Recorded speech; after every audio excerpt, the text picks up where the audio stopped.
Hey, we're Oh, live. 15 evidence. Hello. Good evening, interwebs, and Keith and Pete here.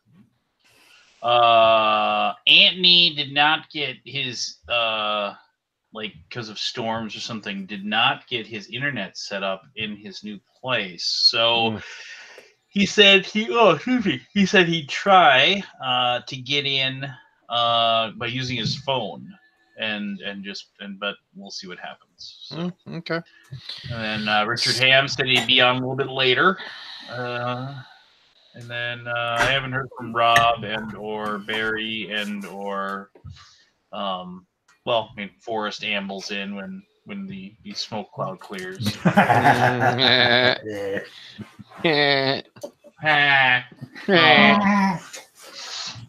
So there we are, a week later. Anything new to report, gentlemen? I started painting. Yeah, I saw that. That painting. Yeah, I'm just getting back in the swing of things again. Too many games.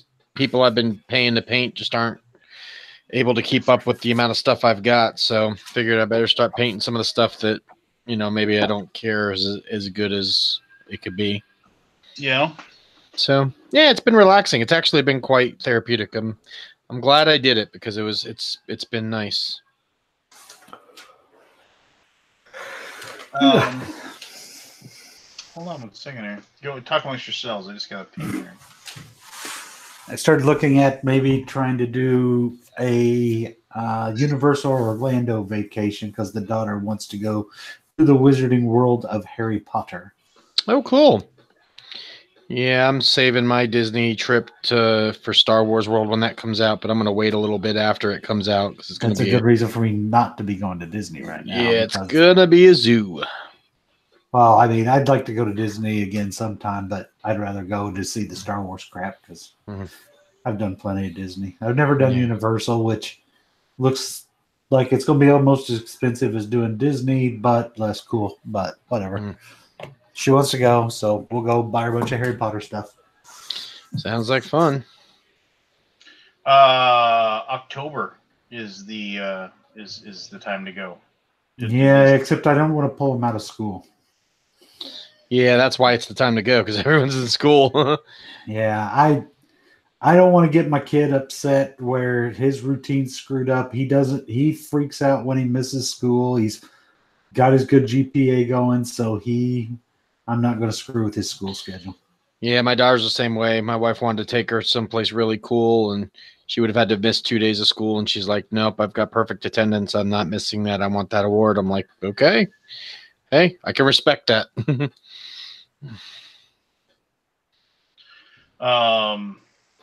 Yeah, fair enough. Yeah, so there's that then. Gen Con housing opens up on the 25th. For guys like me and Pete, we're not too scared, but nope, not at all. I'm going to jump into the fray. Haven't had to book my own hotel since this 2012. Is the best time of year for board gamers, I say with heavy sarcasm. Well, and your lottery slot is at 9 p.m. Yeah. Your options are the underpass at I-65 and 460. He's not wrong, folks. He's not wrong. No, cardboard box under the P alley. Yeah. No, like I had heard like a few industry people say, "Oh, hey, I got my room for Gen Con." I was just like, and I hadn't heard anything for anybody at TMG, and so I reached out to Daniel Hadlock, the president, and I was like, "Hey, you might want to check your email and make sure we got a room." And he was like, "I haven't heard anything." And he was like, "Oh my gosh, they sent it to like my personal email instead of my work email. I never checked that." And I was like, "Oh, great, we're gonna get SKROOD," and like he came back and he was like, "Hey, do you need a room for like your family? Because I think my family and I we're gonna drive down." All four of us. It's like an 11-hour drive, big whoop, and I was like, yeah, that's the kind of the plan. And then he said, okay. And then he was like, where's the BGG room like last year? And I said, that's at the Hyatt. And he's like, "Oh, did you like the Hyatt?" I said, "I love the Hyatt. You know, it's got the like the subway and the pizza place downstairs, and you know, it's right across the street, and plus the BG Hot Games room is right there, and you know, it's just a good spot." And he was just like, and then like about 5 minutes later, he's like, "Okay, we got 3 rooms to the Hyatt." I was like, "Wow!" I mean, that it never happened that easily in like last X number of years. It was always a giant mess and a giant problem. So yeah, I was just like, he sent me the info for my room. He's like, "Boom, done." I was like, "Sweet." Can't beat that when a plan comes together. Yeah, no, I mean, because like, you know, wondering about your Gen Con room, and this sucks because I'm talking with Keith, who's like, you know, gritting his teeth. Must be nice, you know, just like. But yeah, I was, yeah, I've never, I mean, I got my press badge, you know, but it's like, you know, I mean, I never get a number. The lowest number I've ever gotten is like 400 something. And or when it was numbers, and then the earliest time I ever had, you know, like it opened at 10, the earliest time I ever had was like 2:30, which you know it's all gone by 2:30 anyway. So Yeah. Pre-lottery, man, I always got rooms, no problem, man. It'd be clogged up, but I would always get a nice downtown room at usually wherever I wanted to be for the most part. Then when they started lottery, I've only got a room once downtown out of the lottery. And I've always thought that was like ridiculous because, you know, like everything I heard from the lottery is like, oh, it's like, you know, you get in, and when it was like before the lottery, when you would just sit there and hit F5, F5, F5, you know, and you're trying 4 PCs and you're trying to log in on all 4 of them, right? Yeah, exactly, right. And then so you're trying to hammer on it, trying to get through, and everything I ever read about that was that you know, like there were all these horror stories of people that would like have secured a room and they're like in the process of putting in their payment details, and then like it locks up and then they lose the room or whatever. And I'm like, you know, and I always thought that was ridiculous. It's like, well, once you put all like, oh yeah, this is the room I want, that's the room I want. Why wouldn't they just have your name on it and hold it for you? So if the computer system did slow down or something, and you log back in, you know, 5 minutes later, it would still be there. But no, you would like lost that stuff all the time. It's, you know, the lodging at Gen Con is always, you know, awful. Well, I mean, it's, you know, let's call a spade a spade. It's awful, man. Their system is awful. Well, but you know, and we've done this before, but how would you make it better? You know, honestly. I mean, it's tough. You could give previous customers first shot, but then you'd have the same 70,000 people going every year. So, you know, it's one of those things where they just need to move to a bigger location that can handle the load, because right now they've outgrown Indianapolis. But again, no, they've outgrown downtown Indianapolis, and no other city has more connected hotels than Indianapolis. That's true. Yeah, but San Diego Comic-Con never has this big a problem with rooms, and they see that's because people don't stay downtown at San Diego Comic-Con. They're around the entire city of San Diego. People at Gen Con bitch if they're not downtown. There's plenty outside hotels within. I think about going to San Diego and how long it'll take you to get downtown from an outside location with how big San Diego is. You'll probably drive an hour to get there, and you're like, that's not a big deal because you're not staying up till 3 a.m. playing board games at Comic-Con. So it's not comparing apples to apples. There's no other game or no other type of convention like Gen Con, and there's no place with more connected hotels. Essen is not a game playing. Essen is shopping. Essen's becoming more of a game playing place. Yes, but compared to Gen Con, people aren't staying at Essen and all the hotels staying up till 3 a.m. every night, 70,000 a night. They're 100,000 a day coming through buying stuff. You know, honestly, I mean, I don't know because I've only been to PAX once, but you know, in Philadelphia, for one, that was just a really. I mean, me and Daniel, we stayed at like a Holiday Inn Express that you would not know was a Holiday Inn until you actually saw it. It's like basically a little tiny hole in the wall. Did you do brain surgery the next morning? Yeah, I did twice. Cool. But no, there's like we were at a Holiday Inn Express, and we and like free breakfast in the morning, and it was dirt cheap. I mean, just a hair over $100 a night for a 2-queen room. And we were like 3 blocks away from the convention center. It was. I mean, yeah, it was a walk, but it was like, who cares? I mean, it was like, Philadelphia in November. Mhm. And it was like, it was. It rained a couple of times, but it was for the most part, nice enough weather, and you didn't really feel like you had to bundle up or nothing. And I'll. That was just it was a fun convention to be at. I'll go to PAX again in no time. I mean, it was very, very chill there, and very, very much it felt like you were kind of almost at a car show in a weird way, if that makes sense. Hey, did you guys know that the Indy Convention Center is getting ready to expand again? Are they? Yeah, they're adding another 235,000 square feet to it, and another 1,400 connected rooms. Where?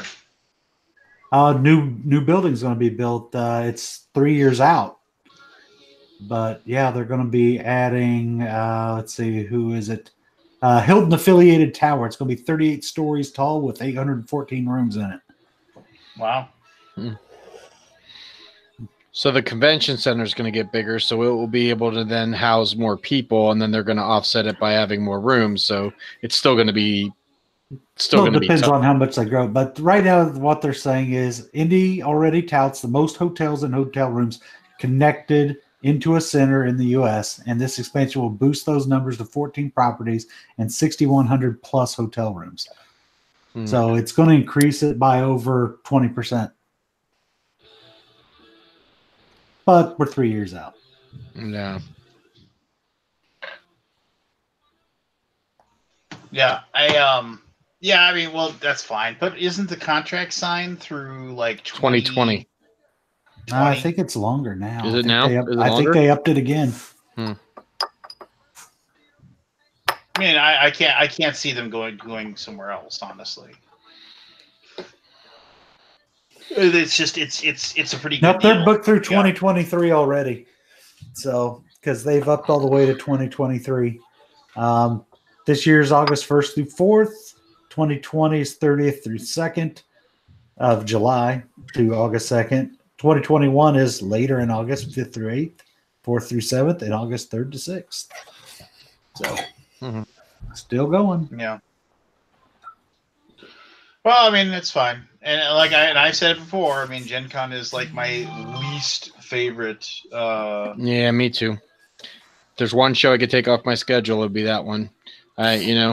It's just no fun anymore. It's just I'm off the bum wagon on Gen Con again. I'm on the happy with Gen Con wagon because I found something new to do that I enjoyed, and made it a lot better. The hot games room does make it a lot more palatable. If it wasn't for that, I would really hate it, but it definitely takes the sting off of it. Well, I don't work in the exhibit hall, so that takes sting off that you guys have that I don't. And then number 2 is I go with very low expectations about getting to play anything and just seeing my friends. And hey, I get exactly what I want then. Plus, I'm skipping Origins this year. Why are you skipping Origins? To spend a little more time with family instead of taking off on them on 3 trips. I'm just going to take off on them on 2, and I think I'm going to stay home and play games that weekend and get more playing done. Oh, you're going to have so much FOMO. It's going to be crazy. Nah. I will, but so before there's a few new things at Origins that I'm not going to get, and now I check cool stuff like once every 2 or 3 weeks because I've just got more games than I can play. So I'm just not buying as many games right now. So for now, in my ebb in the board gaming stuff, it's out. It fits. So yeah, the tide's out right now. So, but I'm still energized to play games. I started watching videos again. I only watch a few different videos, but trying to look for some different games that look interesting. So I'm not in my complete FUD state, but last year was a shitty year for me overall, which screwed my whole life up in some ways of when it comes to what I have any motivation to do. And I'm trying to get out of that a little bit. I sold Mom's house last Friday, And so that's one less thing to sit and worry about. And so trying to be a little more positive. Yeah, that is good. And I can definitely understand the convention burnout. Like, you know, it's real. Like there's certain shows that I'm glad I don't have to go to anymore, and there's certain shows I miss. And it just depends on, you know, how the show really treats the customers and whatnot. Like I hate the cattle drive. That's why I detest Gen Con so much, because even when I get my like hour break to go shop and go around and enjoy the show other than working it, it takes damn near a half hour to get anywhere because you're just bumper to bumper. Origins, I will say the crowd control is a little bit better, although you know the exhibit hall is still pretty tight. But there's so many places to get away from that, and so many of the exhibitors sell in the tournament hall now that it makes it feel a lot more airy and not so claustrophobic. I just hate that claustrophobic feeling like cattle. So I'll bag on Origins a little bit because, and this is one of the reasons I'm not too worried about going, because now they've pushed even more exhibitors. So now they've got exhibitors in every hall, right? Yeah. All three. All the halls close by 1 a.m., right? Or midnight, whatever the hell it is. It closes way too early. And there is no place to play games at Origins hardly at all now. They have almost no open play areas. Didn't it used to be 24 hours in the game hall until the exhibitors started showing up there? I know I was in there much later on my first Origins, but I don't know if it was ever 24 hours. But you can game 24 hours at Gen Con if you want. And you can game 24 hours at BGG Con. You can game as much as you want at either one of those. But Origins shuts almost everything down. And the amount of play space is not great. The tables are complete shit because you'll be lucky if you don't leave with either half of a tree sticking out of your arm or tetanus or some other kind of problem when you get done dealing with those. And it's becoming more crowded, which makes that whole setting feel more like Gen Con without the positive parts of Gen Con. So I'm kind of soured on Origins a little bit, but they still have really, really good food. So, their food is definitely in the top 2 or 3 of the conventions I go to. The thing about Origins is that it's, I don't know, it's just so much better chill factor for me. You know, as far as just like, I don't know. It's way more enjoyable as far as. I agree with that. Less meetings, less business going on after the exhibit hall hours. It's more like, you know, when the exhibit hall shuts down, you're pretty much free to do what you want. Whereas at Gen Con, I mean, I get maybe 2 hours a day of freedom. The rest of it is meetings and stuff. It's just, so I get it. I get what you're saying, Lance. I totally get that. They made an incredibly foolish decision last year to, like, because in Origins it's like because they had the two basically halls. They had the 2 halls on either side that they closed up at the end of the night, and they had the middle one that was open, like the open gaming area. And that it was the opposite. It was the exhibit hall. The only was in the center. And then on each end were the gaming areas on each side, split by the exhibit hall. Yeah, they've changed it up the last couple of years. Yeah, that's what they did last year. That was horrible. And that was dumb. Yeah. Because you couldn't cut through. You'd have to go out, go down, go back in. And then there were exhibitors in both of the other halls as well. So they had to shut the thing down each night. And that's the big mistake they make. They'd been better off. Okay, if I'm going to put exhibitors in that gaming hall and I'm going to put exhibitors in this gaming hall, why don't I just make a bigger exhibit hall and just put it all in one and leave the rest of it open area that can stay open 24 hours? Then I don't have to have volunteers watch the doors all damn day. But whatever. I don't run a convention. I just attend them. That's right. You don't want to run a convention. Trust me. That is no fun picnic there. No, but sometimes I think the people that run conventions forget what it's like to attend conventions. Oh, I'm sure. Yeah, I'm sure. Business, they don't care. Yeah, that's not why we're they're there. Big. We're getting paid. We're turning away people. We're doing fine. Yep, that's what it is. You want to have a job next year, you make sure you sell out and keep people buying stuff. So why is it as like a medium size or larger publisher, they're not pushing new games at like Gen Con or one of the bigger ones. I guess PAX would be maybe. You know, Like, what do you mean? like Yeah, I noticed. actually, big publishers try to push their games at Gen Con. I'm not quite understanding what you're saying. Yeah, but there's at Gen Con, but not at Origins. That's what I'm getting at. Why they focus mainly on Origins.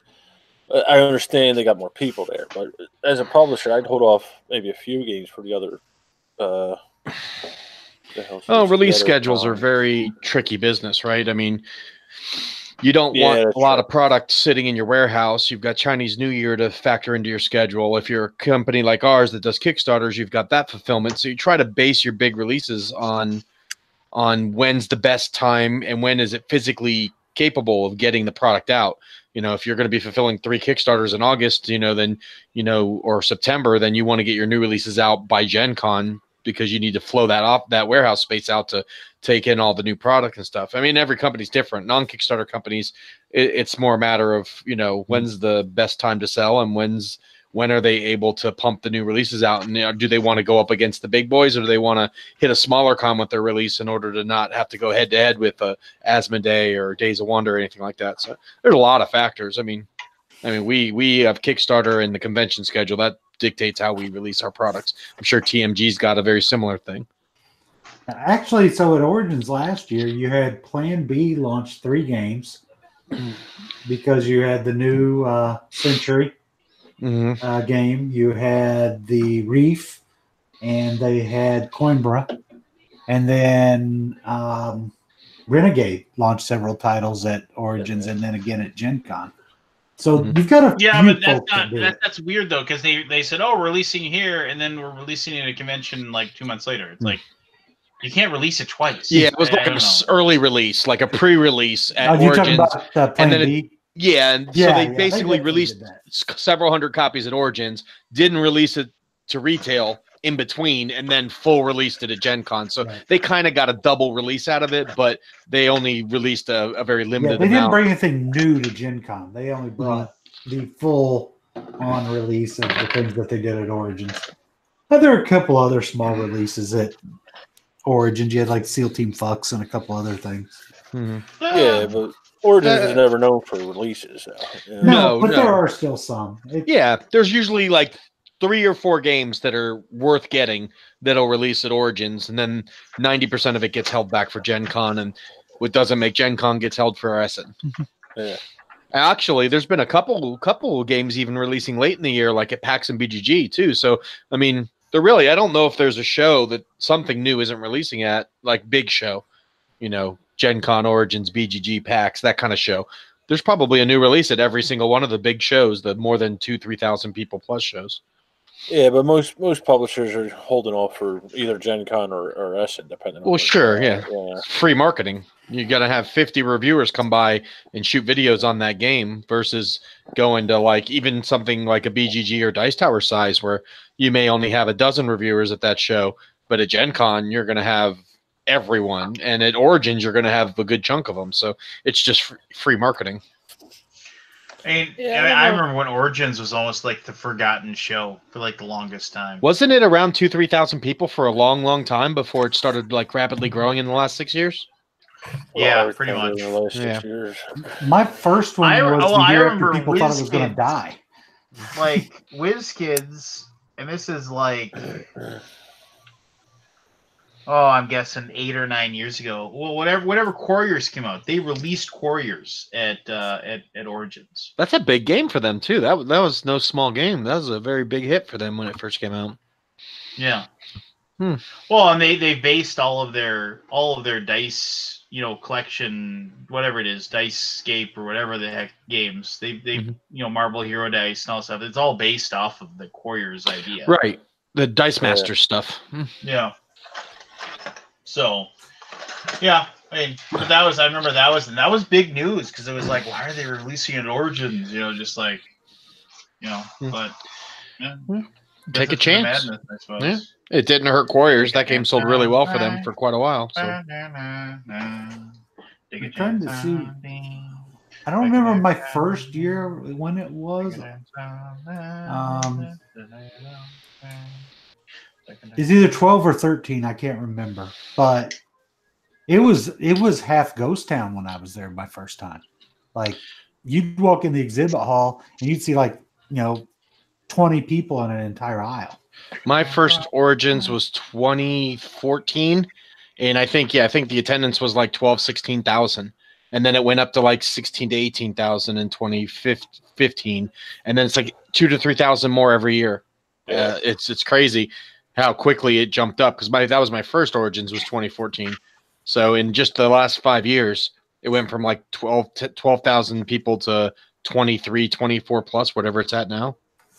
Yeah, my first Origins, I purchased, I reserved my room and like got my badge and everything for Origins, and then I got hired by TMG like a month later. So it was like my very first Origins was actually like working for them, and they were like, "Oh, thank God, because we don't have a hotel room." And so like and there was in my hotel room, which was fine, It was I actually Seth needed a roommate, and I was like, "Yeah, you can stay in my room. It's no big deal." Yeah. And, Okay.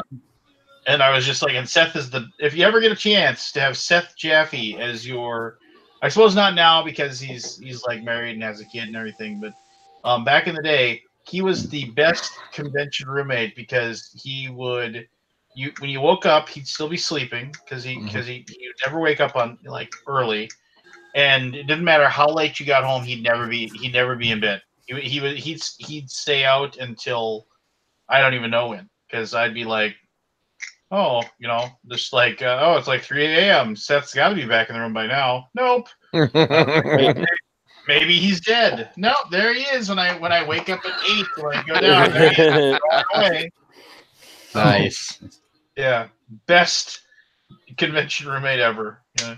All right. So my first Origins was 2013 with an attendance of 11,500 at that time. Then last year it was at 18,600. So it increased by 60% in there. Yeah, it's like a little convention that thinks it's big. Is like the way I describe it. Because Gamma makes a big deal out of it, which fine. That's their baby or whatever. And they should, right? Right. All they have is Origins and the Gamma Trade Show. I mean, it's the only two shows they run all year, so they're going to put all their emphasis on those two shows. I think didn't the president of Gamma get the vote of no confidence or whatever? Did they oust him now? Or John Ward, the director, he got his contract was not renewed, so I think he's out, or he's out at the end of the year, or was out at the end of the year. Yeah.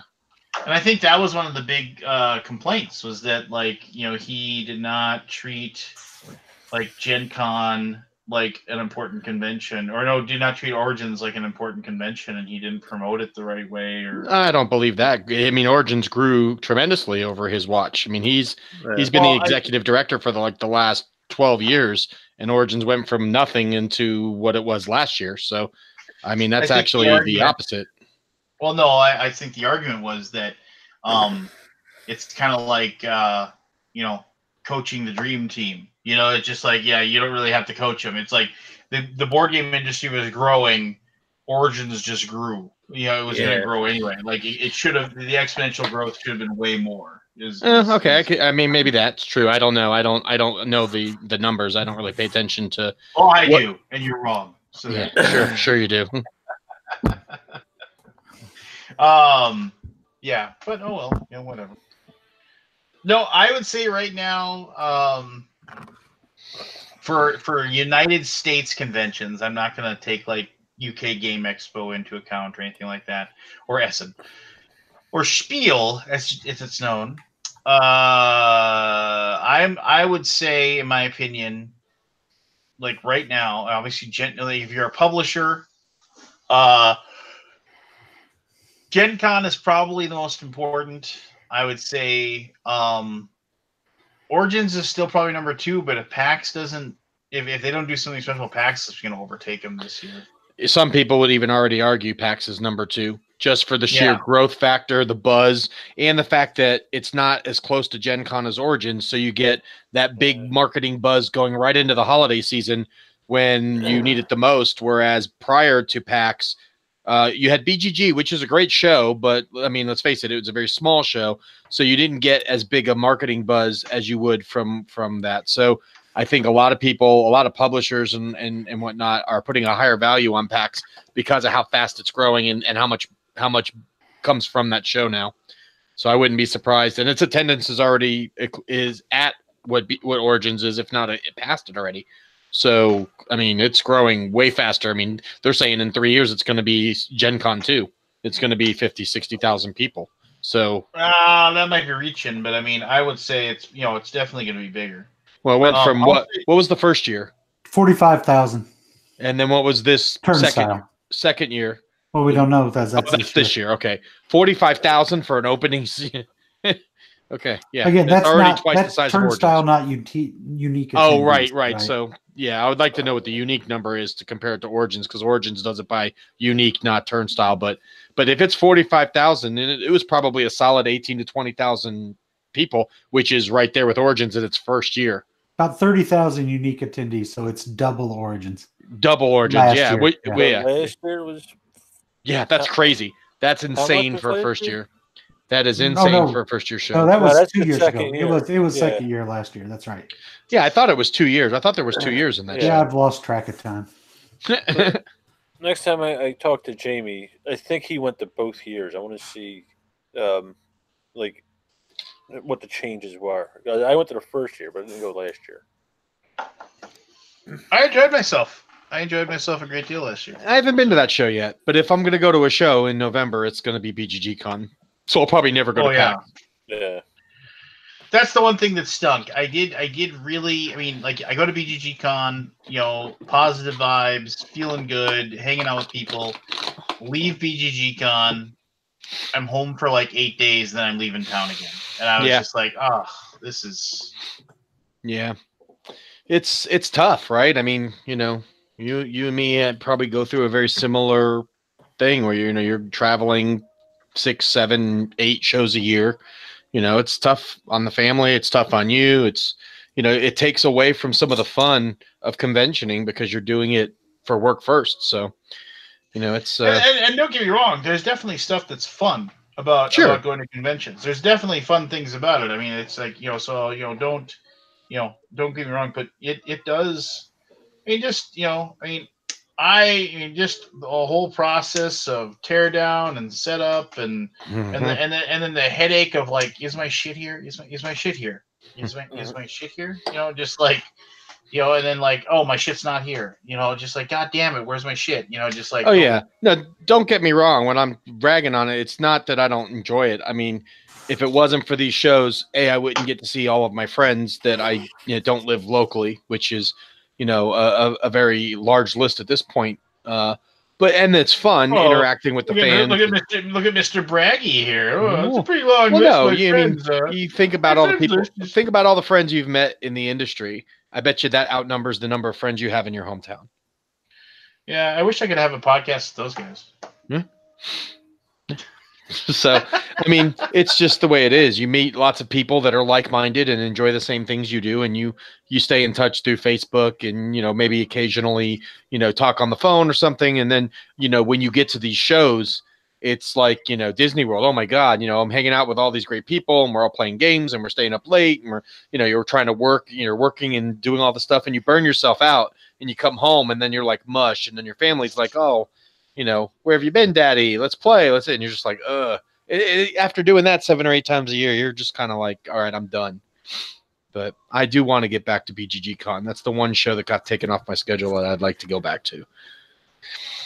Yeah, BGG Con, it's like, that's the one thing about PAX I don't like, is that it's in November. That's like the, Yeah. The area was nice. I really enjoyed, like, just, being able to, like, walk out of my hotel room, in like the middle of the night and like, oh, hey, there's like, 17 different places I can go eat that are open till 2 o'clock in the morning, and I can just go grab a slice of pizza, or I can walk over here and get a steak sandwich or something. I mean, I like that. I like the fact that, like, it just, people were friendly, people were nice, anybody who's, I heard all these things, Philadelphia people are jerks. It's like, I didn't meet one.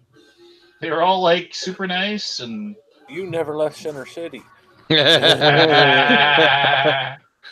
You never left the 3-block area, Center City. I didn't. I didn't come to your house and talk to you. If I'd known, there was so much shit going on. I think I just got out of the hospital and all that. But if I'd known, yeah, if I'd known, I probably would have tried it somehow. Next year, if you go. Yeah. Or this You year. mean this year? Yeah. Yeah.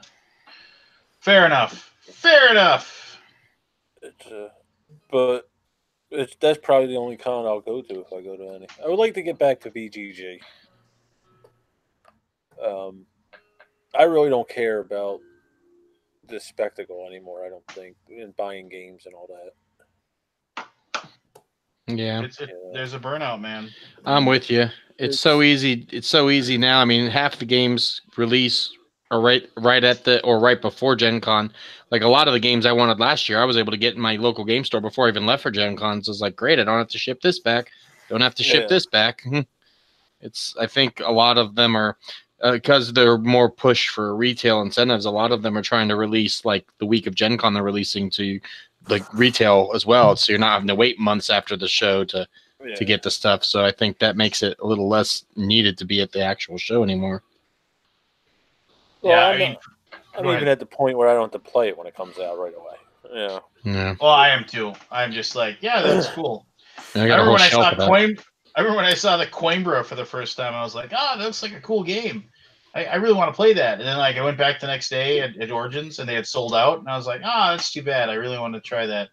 And then I was just like, and I'd see it on the shelf and I'd be like, oh yeah, that game. Yeah, whatever. I was just like, whatever. It's like that's just the way it is now. It's like games just don't have that shock value anymore because you've got so many on your shelf that you haven't played from last year before you even worry about this year's releases. And unless it's something really huge that you just absolutely have to have, I can wait. Well, yeah, and like I'm gonna go to Con of the North here in St. Paul, like in middle of February, and I'm gonna go and I run the board game room there.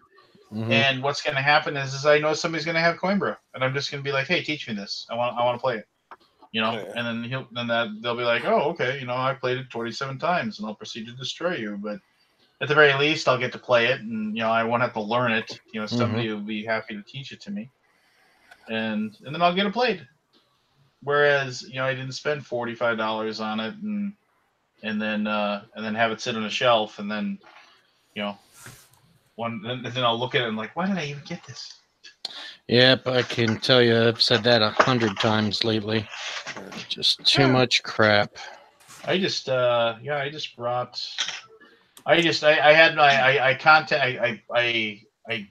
brought about, I'm guessing about 300 games up into my kitchen area.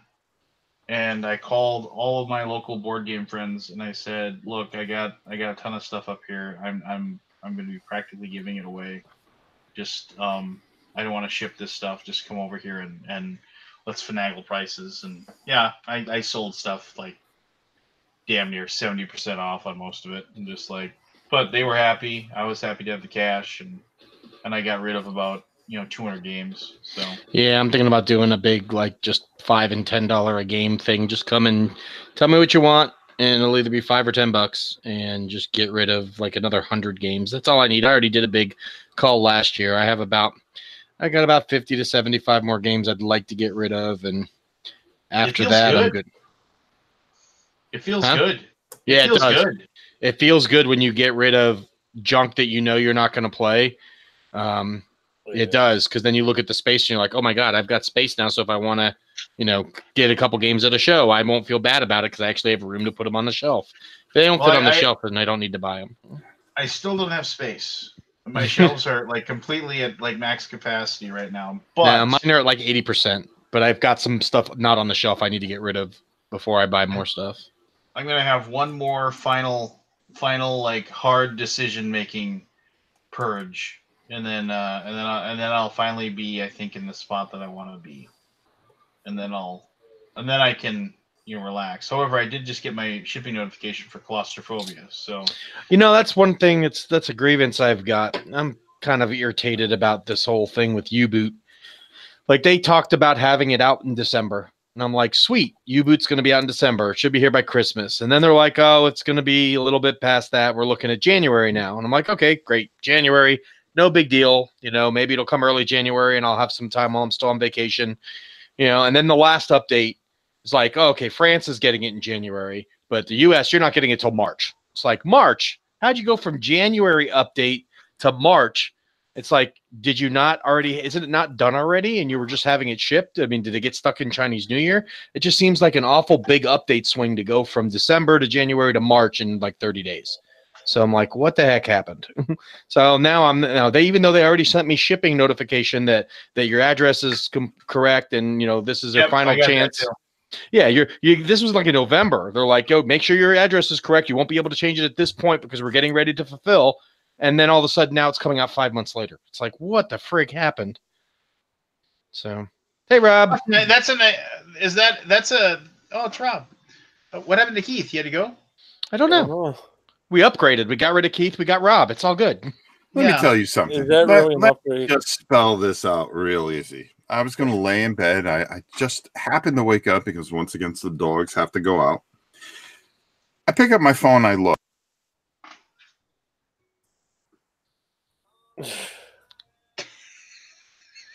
Lance, let him talk. Nah, this is why I just leave. Goodbye. Good night. Good night.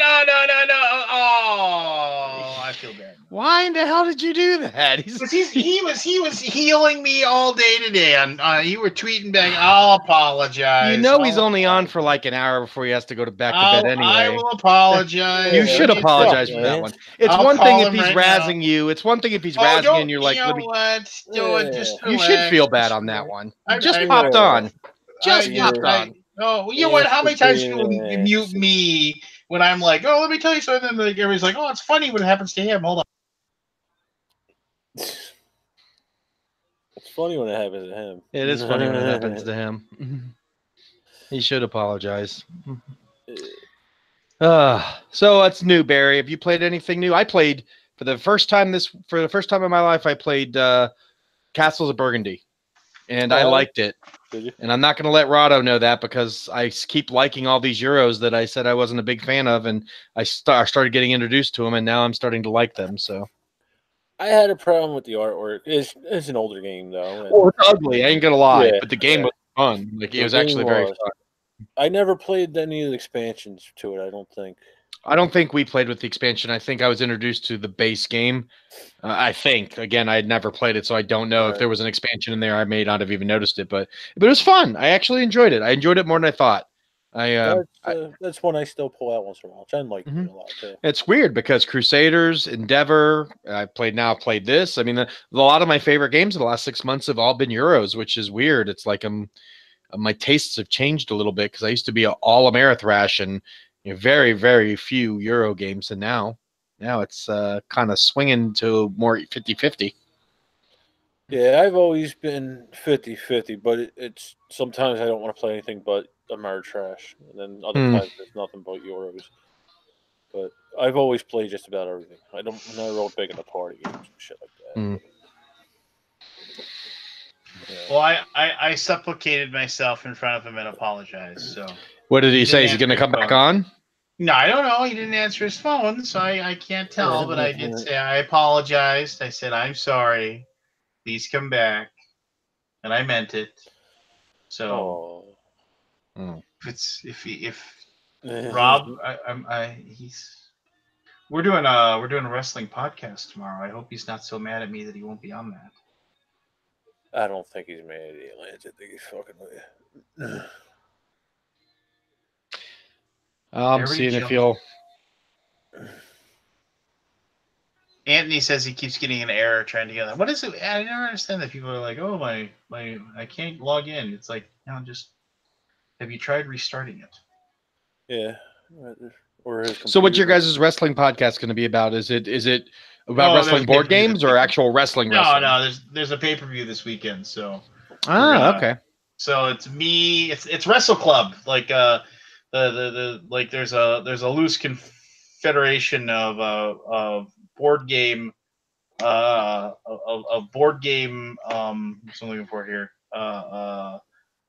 of board game industry people who love well, wrestling. no, like just board game enthusiasts who also happen to be happen also to be wrestling enthusiasts as well. Yeah, I And know. so, I know you and Rob are wrestling fans. I know Scott Morris is a huge wrestling fan. He's always blasting on Facebook about some pay-per-view. I'm trying to think of who else I know that really likes wrestling. Michael Fox and J.R. Honeycutt are in it. Okay, all right. Bearded Rogue guy is in it. Who's his face? I can't think of it right now. The North Star Games guy with the I can't think of his name.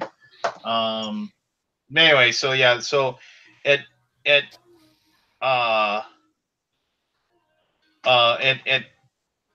BGGCon every year, they always hold it at the same time as the NXT Takeover, and so we always get together and we watch NXT Takeover. It's a really good pay per view, and we watch that on Saturday night, and we scream and yell and carry on. And you know what I miss from BGGCon? I miss Battle Tops.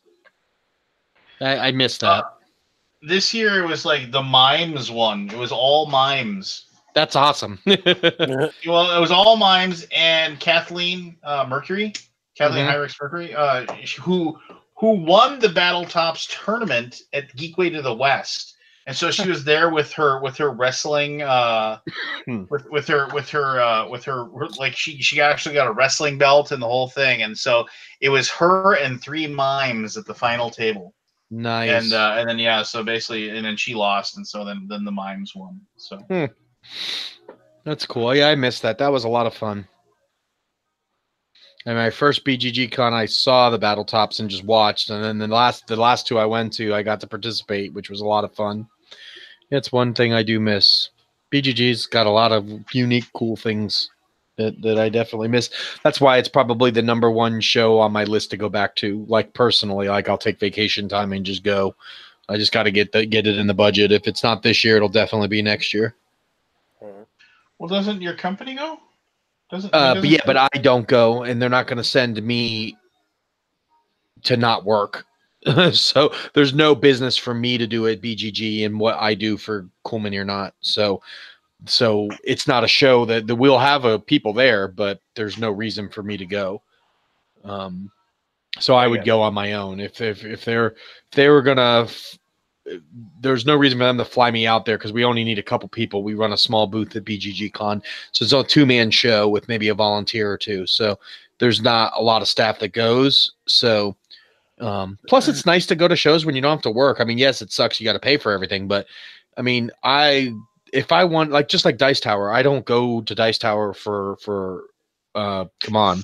I go to Dice Tower on my vacation week, and I hang out at the show for 2 or 3 days, and then spend 2 or 3 days with my family in Orlando. And while I'm at the show, the 2 or 3 days, my wife and daughter just hang out at the pool and go to downtown Disney every day. So it works out great. You know, I'm not really I'm getting to spend quality time with them, and I'm also getting a couple days to go hang out and just be at a show and not work a show. So it's kind of nice. So having another one of those to my schedule would be great because before I started working in the industry, I used to go to 2 to 3 shows a year and just hang out and play games all day. And I don't get that anymore. Now I go to 5, 6, 7 shows a year and I get to play games maybe 2 hours the whole show.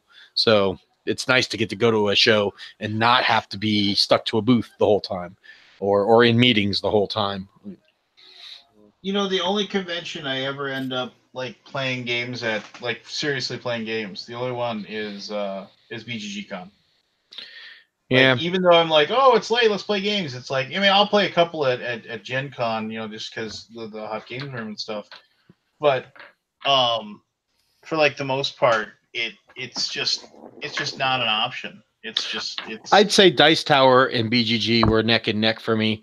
As far as games played. Now it's definitely Dice Tower because I do it on my own, so I'm there playing games the whole time. But I mean, I still do a little work. I mean, you can't not if the opportunity arises, I get some stuff done. But for the most part, I play more games at Dice Tower than I do at any other 2 shows combined. And BGG was very similar to that. Like once the exhibit hall closed, it was games till 2 a.m. So yeah, I can see that. That's a lot of games, though. It is, but heck, we used to play Times Up in the hallway at BGG in front of the big open game area. We used to go back into the Glasscock room and play games. Used to, the Battle Tops, there was that space game. I can't remember. I forget where it is in there, but it's the one where everyone's like, basically it's like Star Trek Bridge Commander. Everyone takes a position. We did that like the last couple of years. That was a lot of fun. Forget what it's called, but I know what you're talking about. I've never played that. I've always been like, you'd like it. It's fun. It's pretty fun. Stronghold games, at least. Space Command? Huh? No, it's actually you play it on computers. It's an actual computer game. Right. It's where they have like 6 computers and one person's the captain and one person's in charge of engineering, one person's in charge of weapons, one person's the pilot, and you're going up against these simulated, things. I forget what it's called. Artemis. That's it. Thank you, chat. Artemis. Oh, yeah. Okay. It's really, really cool. And I've got Star Trek Bridge Commander on my PC that I play on my Oculus that simulates pretty much what that game is. But it's just cool having everyone in the same room and yelling to them instead of talking over a microphone. It's just really cool. Yeah. Fun stuff. I didn't get a chance to do that when I was there. Yeah, it's fun. Well, Keith must have his computer broke. All right, he's back. Leave him be. Let him tell a story. Now I'm going to cut a vicious promo on you. Let me ask you something, Pete, because you're objective. Okay. How many times would he mute a Richard Ham? None. Maybe once. Maybe once. Never. Maybe never, once. No, never. I could see him doing it in the right out circumstance. Of fear. It'd be the right circumstance, but it's definitely not as much. Let me go a little farther. Okay, he says I cut all these vicious promos on him all day on Twitter. No, I wrote one thing. You said you would get something to the table, and I said, yeah, also that and a plate of ribs. What's wrong with that? I had ribs for dinner. It was delicious. Am I lying? Am I lying? Now let me tell you one last thing, okay? Because you're going to hear it now, Lance. Okay. All right. I turned on this show. I was laying in bed. The dogs woke me up. I looked. The only thing that was missing from this show was some old lady coming around with a pot of coffee, okay, and handing out omelets and you complaining about it. That's how bad it looked, like a bunch of old men doing nothing. Okay. I came here to save this show. Okay. Now, what do you got to say about that? Huh? That's right. Nothing. You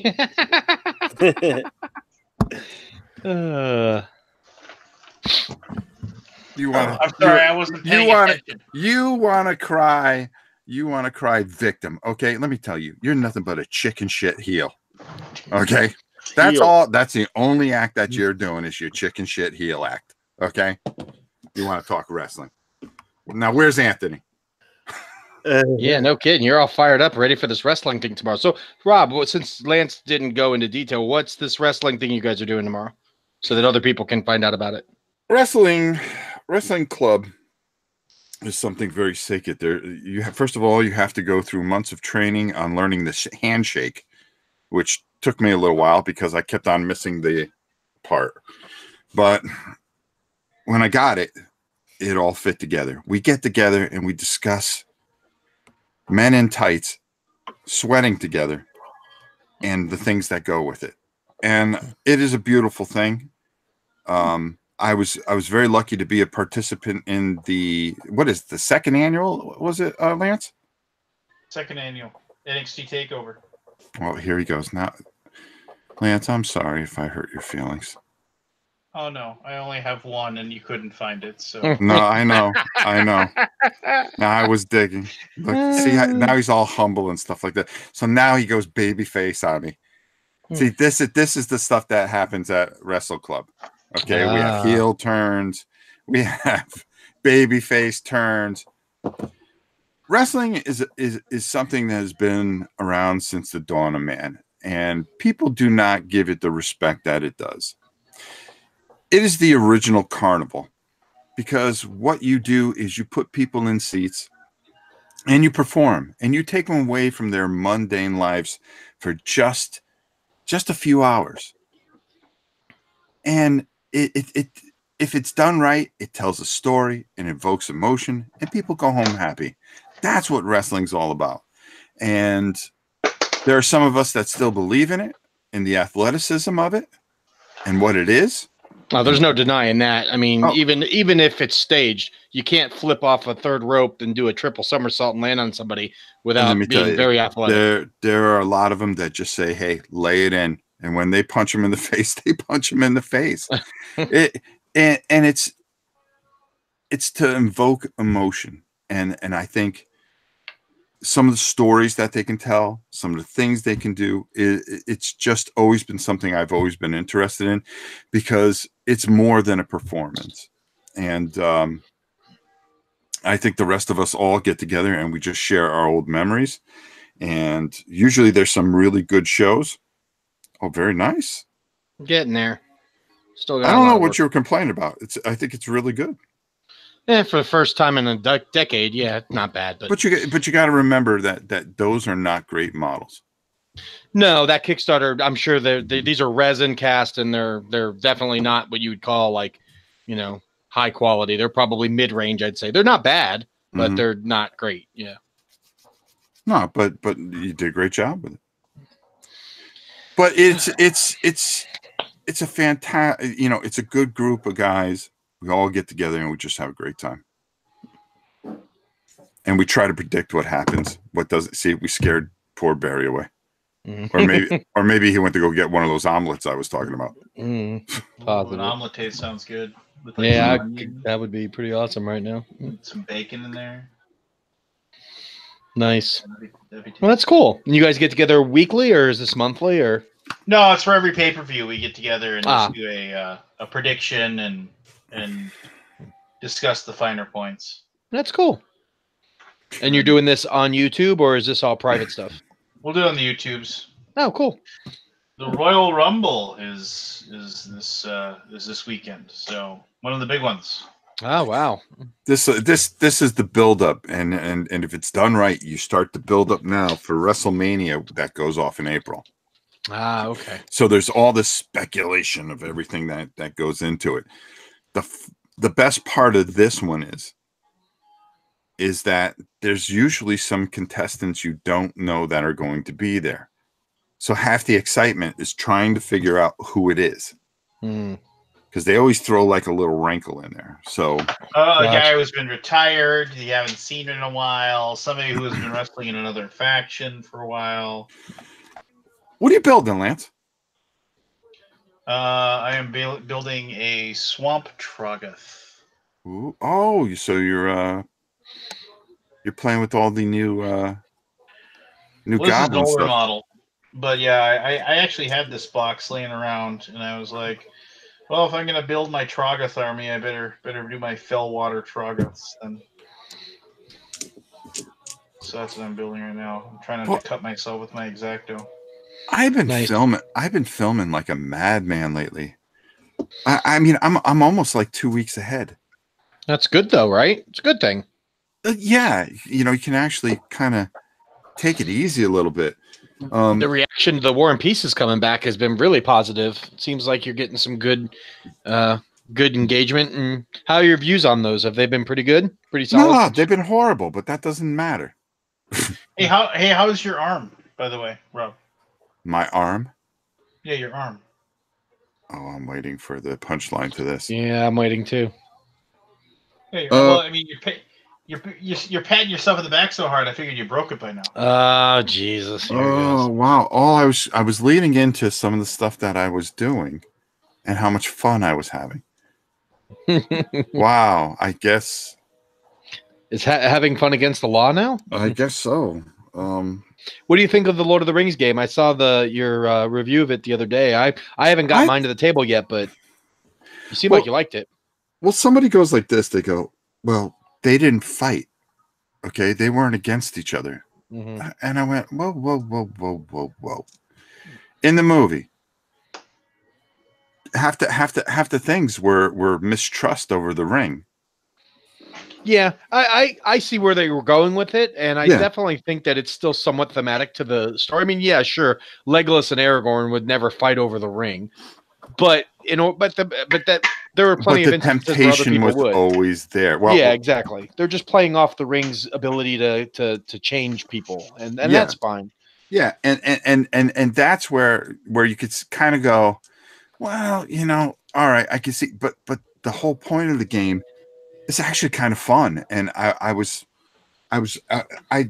got this because you talked about it last week. Yeah. Oh, so, really? Oh, good. Yeah, no, because you talked about it last week, and while I was there, I saw these other two. Now I did a live playthrough of this. Yeah, I haven't played that yet. I really liked this, and the reason being is that it is Space Hulk like ultra light. So it's like a Descent. It's like a 40K Descent, or is it even lighter than Descent? It has this kind of pandemic mechanic in it, and it's just fun. Yeah, you don't like Pandemic, Lance?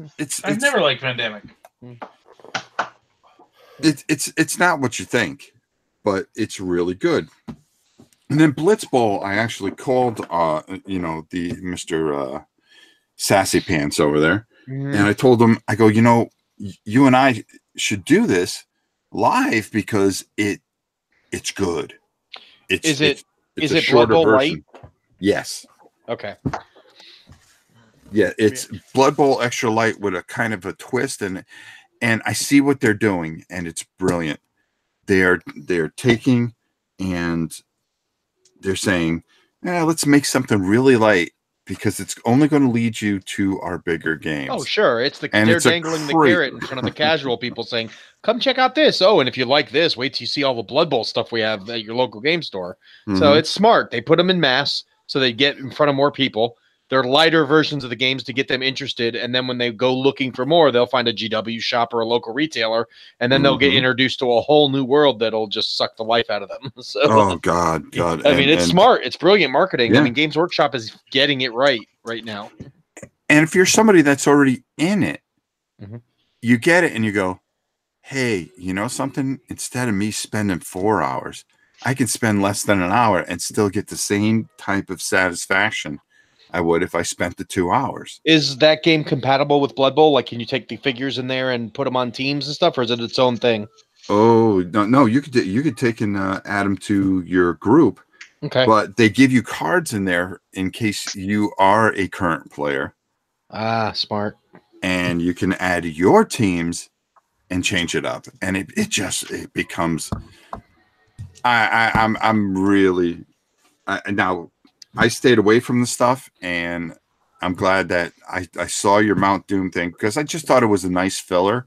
And I ended up getting the 3 and making it a series about the big 3, and it was just a lot of fun. That's cool. I mean, hold on. I got to reach around and pat myself on the back again. Okay, watch your arm. Don't hurt your arm. Nice. Yeah.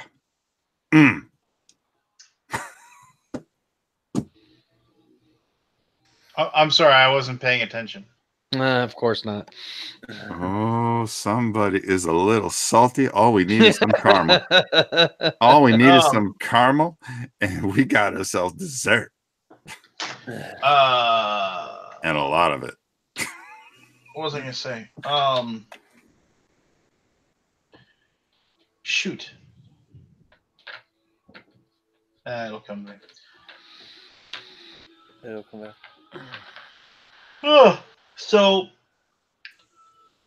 Did anybody have a grievance, by the way? I know you kind of had a grievance. Yeah, just the thing about U-Boot kind of ticks me off. And it's not even like that I'm mad that it's coming out in March. I just wish that, they'd been saying that they're going to be on time, and then said, oh, there may be a little delay. And I mean, obviously March from December is a pretty big swing. So I can't imagine that they didn't realize it wasn't going to be in December. I just kind of felt like the updates were a little misleading. I kind of wish they'd just been more upfront about it, but maybe I read them wrong. I'll have to go back and reread them. Maybe I just misinterpreted, but the updates leading up to December made me feel like I was going to get it in time for Christmas or right after Christmas. And now it's like March. And I guess it doesn't matter because the app's not done yet. So without the app, you can't play it. But I would have liked to have gotten the game and punched it and read the rule book and looked through the pieces because that's one of the games that I was really excited about last year. And, I won't be able to play it anyway because the app's not going to be ready, they said, till mid-February.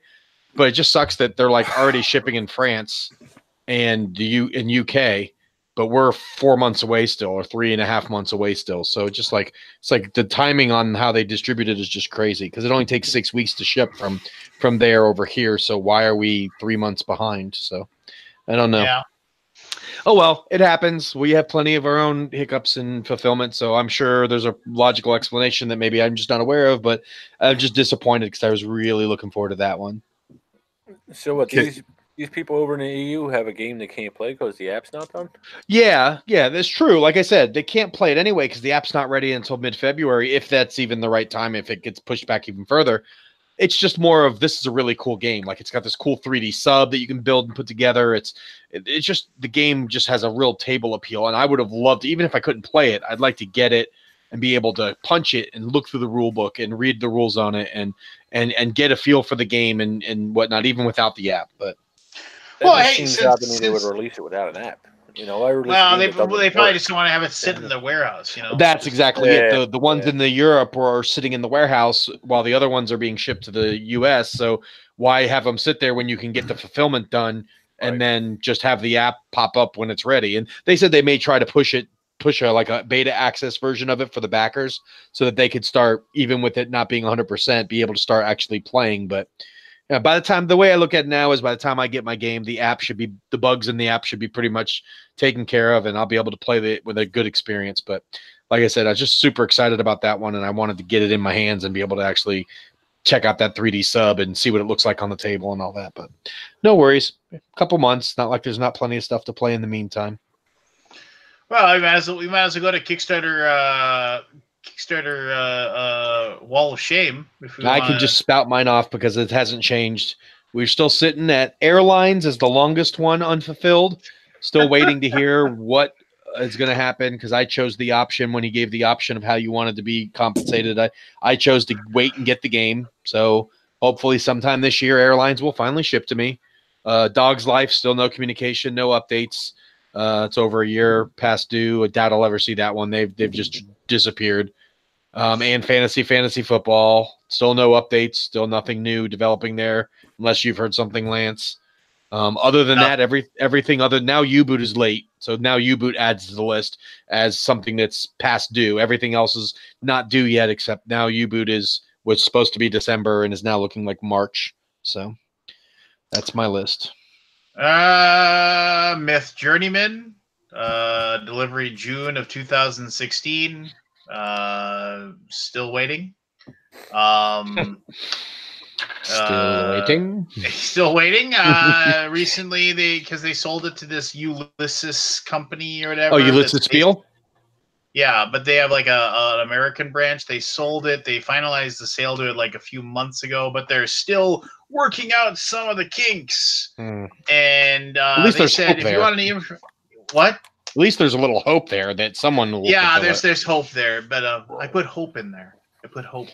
No, so they're saying that if there's a chance, right? So you're saying there's a chance, but like they said that like, oh, you can go to Ulysses Spiel because like anything that they go to the guys who used to run Myth or used to run MegaCon games. They basically said it's not ours anymore, it's gone. And like Ulysses Spiel is supposed to have a Myth page on their website, and it's nowhere to be found, no information. So everybody's kind of like, well, what's going on? Because it doesn't. But somebody from Ulysses did pop in and like post either an update or a post that was really long and just saying, yes, this is real, yes, we did buy it, you know, we're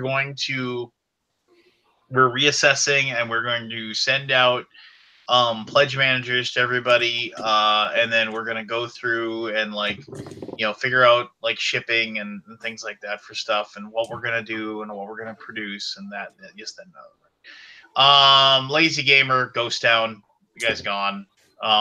People are talking about trying to pull a class action lawsuit against him. Those things never work. I think I've seen that happen once, that it actually worked. One time a class action lawsuit actually worked, and that was for that Fifth Street Games that did the Rampage game, like the little that one actually after they fulfilled, I got a check for like $5 in some class action lawsuit with that company. It was weird, but that's the only one I've ever seen actually something came out of it. Yeah. I do like, there's some of them that I go and I go to see if they've updated or if anybody's commenting, because sometimes the comments are worth it. That's true. Airlines is like reading a novel. There's so much entertainment value in that. 100 Dungeons was due April 2000. Grab a drink. I'll be right back. Oh, April 2018. I'm sorry. Valley of Kildar, a small little adventure for 5th edition D&D. I was supposed to get that in March of 2017. Seeing as how this guy got $3,700 Canadian, I don't think we're ever going to see this. It's just not going to ever happen. But, there's still a few commenters, which is fun to see them, bashing their head against the wall. What did I even give this guy in Canadian cash? I gave this guy $29 Canadian, so like 7 cents. So, yeah, whatever. It's long since gone.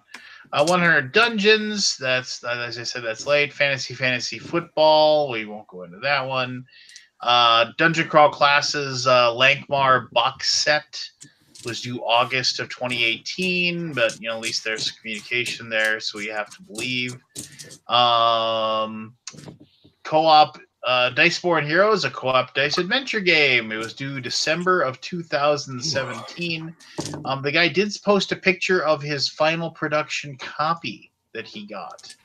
And so, theoretically then, they're going to produce that and it's going to be done. So, I might actually see that one day. The Yellow King role-playing game, it was due December of 2018, so I really can't complain about that one. It's, relatively soon.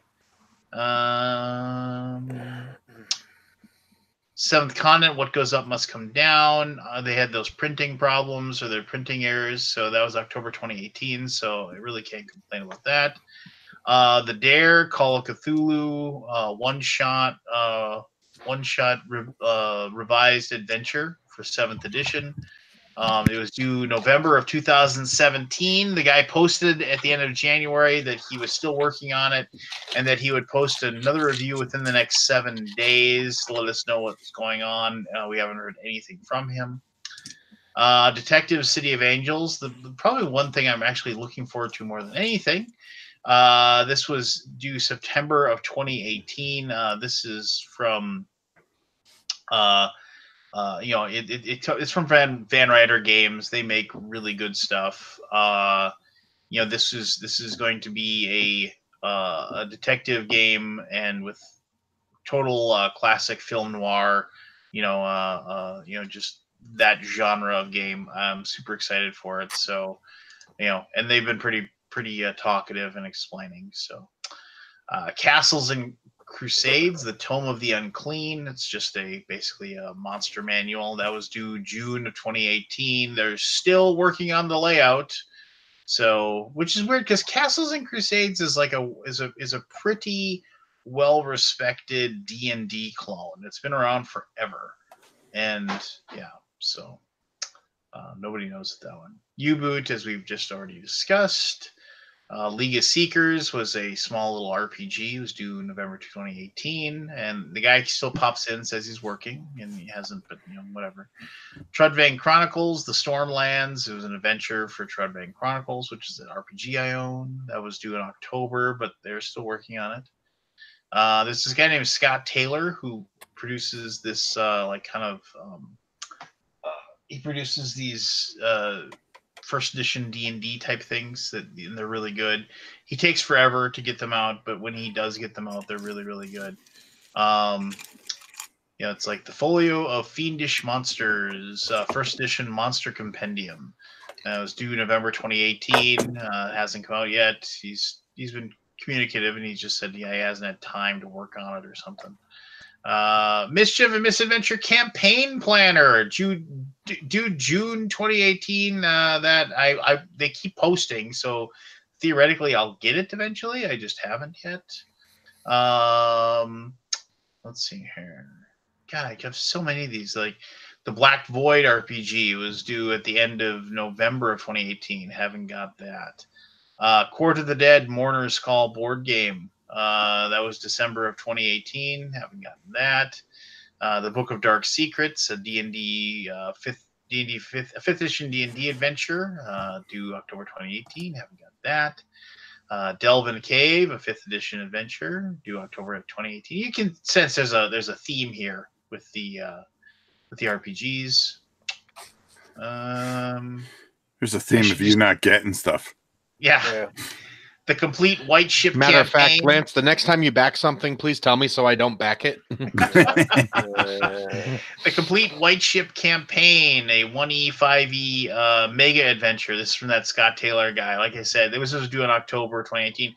I think he bites off more than he can chew, and then like he ends up with all this work, and then he has trouble getting back on track. So there is something to be said about especially if you're a one-man show. Finish a project before you put another one up, because it's very easy to get behind. Yeah. So this is why I don't Kickstarter. Probably smart. And this is why. Okay, and so then we have Grimtooth's Trapsylvania, a Dungeon Crawl Classic source book. If you're an old school RPGer, you know who Grimtooth is. It was like these little, they sold these little zines that were all these like crazy traps. The guy wrote in the comments, I can't find any paper.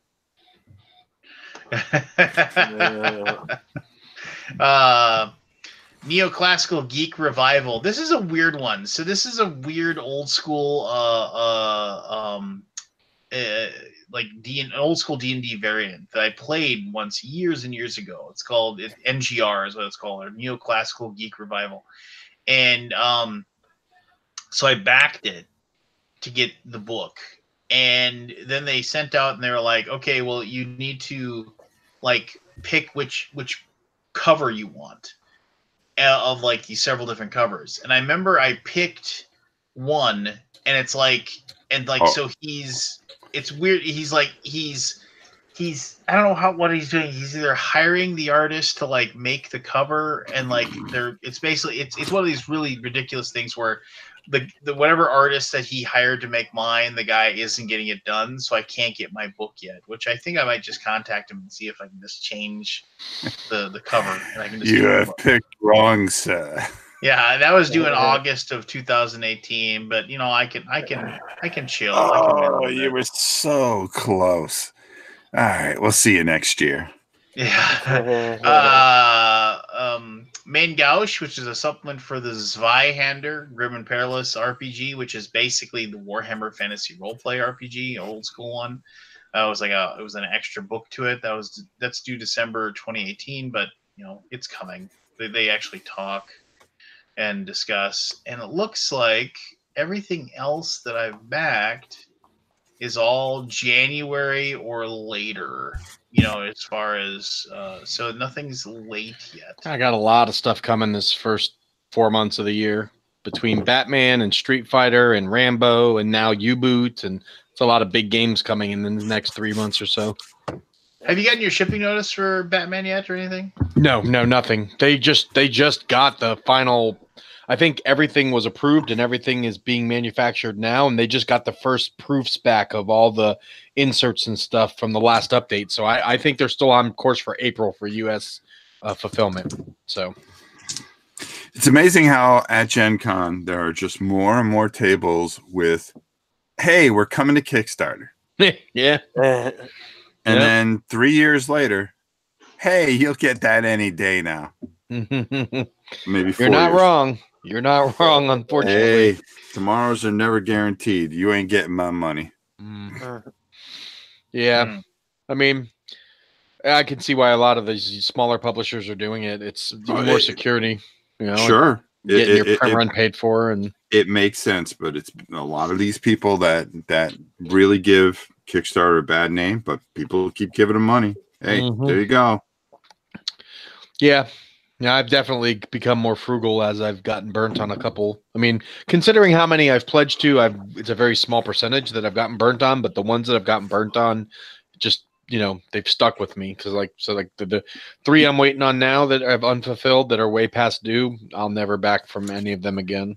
Pete, the funny thing is that I don't know a lot of things that go to Kickstarter because I just don't look at the damn thing. Mm-hmm.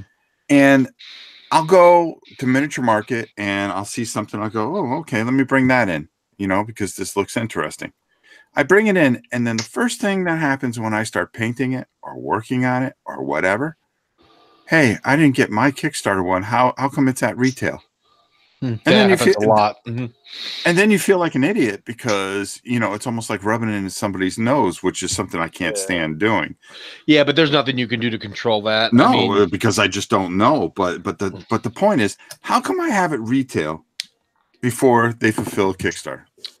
It happens. Sometimes they'll not sometimes, a lot of times. Well, what happens is they make the print run and then they start shipping to distribution at the same time that they're putting together the Kickstarter bundles to fulfill. Generally, it's a lot faster to throw 1,000 games on a pallet and ship it over to the distribution centers than it is to do 1,000 individually packaged pledges of different various stuff. So what happens is they get produced at the same time. These get through the chain faster because it's all retail copies. They're all identical. They're all the same. So it ends up beating out. And this has happened. We've had this happen before too, where we'll get everything in the warehouse and we'll ship to distribution and we'll set the release date. And we're still halfway through fulfillment when it hits retail. So some of the backers at the back end may not have gotten it yet, but it's just because when you're doing 1,000 or 1,500 or even like a big campaign, like 3,000 individually packaged orders versus 10,000 units that are all identical, the 10,000 is much faster to get out of your warehouse than it is for those 3,000 that are individually packed and numbered and whatnot. So that's basically it. I mean, I guarantee 90% of the time it's just because especially if it's a small company doing their own fulfillment, it's easier to ship the retail ones out to distribution and let them handle it while they're individually packing and numbering and getting confirming the addresses of all these other backers. So it's just a matter of it's just quicker. And a lot of these small guys can't afford to sit on 2,000 or 1,500 games in their garage or small warehouse. So they got to get them out. So they just push them. And because they can get the money flow going too once they get that stuff into distribution. So that they can start on their next project. Yeah, exactly. So, well, now I know why I don't do it. Yeah, it didn't say it was perfect. It certainly isn't, but that's most of the reason why that kind of stuff happens. Oh boy, I didn't get an extra figure. Hey man, FOMO. So hey, update on my crazy way of playing Red Dead Redemption. I'm still in chapter 2. What the hell are you doing? I am now like slowly but surely hunting. I am creating every single piece of every article of clothing I can create because I have access to them. I'm going through the entire list, and I'm also completing all the challenges that I'm able to complete. Oh wow, you are going forward. The extreme turtle pace through the game, but good for you. You're getting to experience the whole thing. I missed a lot of that. So I'm not doing anything like. So right now I'm working on my Gambler's Challenge. Like I have to rob. Like I have to steal 2 or 3 more stagecoaches and fence them before I get to the level 10 challenge, which is to rob 5 trains or something like that. So I am looking forward to the day you finally complete the game so we can talk about the story. I've only been waiting 4 months for that. So well, I have to track down. I think it is. I have to shoot 14 or 15 robins to get the necessary feathers for all the different accessory feathers that I can add to my hats. And robins are proving to be very difficult to track down. Well, woodpeckers took me a while too. They were really annoying. Yeah. Let me get this straight, Lance. You'll sit there and do the most mundane bullshit on this video game. But board games, you feel like you've done it all after 2 plays and you're done with it. I don't get that. I don't know. It's for me. A video game is just like everybody when I played World of Warcraft hardcore, nobody saw how I could do the grind. Like I would grind out everything and nobody could understand. I'd be like, okay, well, what are you gonna do today? Oh, I'm gonna go to like the Wintershore Caverns or whatever, and I'm gonna kill these Yetis for 8 hours, and I'm gonna gather up skins and I'm gonna mine the thorium in there, and I'm gonna do that all day long. That's just all I'm gonna do. And it'd be like, don't you get bored? I was like, no, it's just kind of zen. You just kind of move from spot to spot, and and I got so good at like doing that in MMOs. Like I would drive other people out of the area because of the fact that like I was so efficient at killing everything. Other people would come in. It's like, oh, I'm gonna grind this stuff, and then they'd be there for like 5 minutes, and they'd be like, oh, this sucks. This guy's here. People would get to know that I'd be in certain areas. They'd show up and they'd see me, and they would actually ask me, "It's like, are you gonna be here all day?" I was like, "Yeah," and then they'd leave, because they just couldn't. Yeah, I don't know. For whatever reason, it just doesn't bother me. I usually turn on like for doing these. When I played World of Warcraft, I would watch James Bond movies because I knew them all because I've watched every James Bond movie like. Yeah, I used to play MMOs to the Jaws franchise or Indiana Jones franchise. I'd just throw them in the background and do crafting or go harvest materials. Yeah, and so so I watched James Bond movies. Back in then, I remember I watched Super Troopers like 5 times in a row one Saturday. Like just had it on repeat in my DVD player, and I just sat there watching that. It was a real great day. Really used that day of my existence, the top of my prowess on that day. But it's just I don't know. It's kind of fun for me. And then when I do it. When I get that last piece of clothing, I'll be like, what's annoying is that there are certain like the sharpshooter challenges. Like once I got to the one point, I actually have to get to chapter because I was like, why can't I do this? Why can't I shoot the hats off? Some of them are tied to the story. You have to wait to advance to certain areas. I have to wait. So I'm like, okay, well, I'll come back to this. I'll come back to that.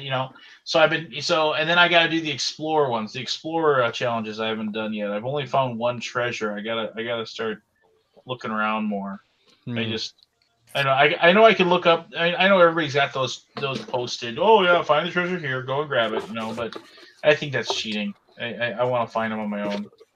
So anyway, so that's my Red Dead Redemption update. Yeah. So really wasn't much of an update. You're kind of the same place that we last talked about. Well, I've completed a ton of challenges, and I'm down to like maybe 15 articles of clothing of all, and the list is huge. So I mean, I'm making huge. The thing is annoying is that there's so many things that require bull pelts, and there's like 4 locations that have bulls, and they don't always spawn a perfect one.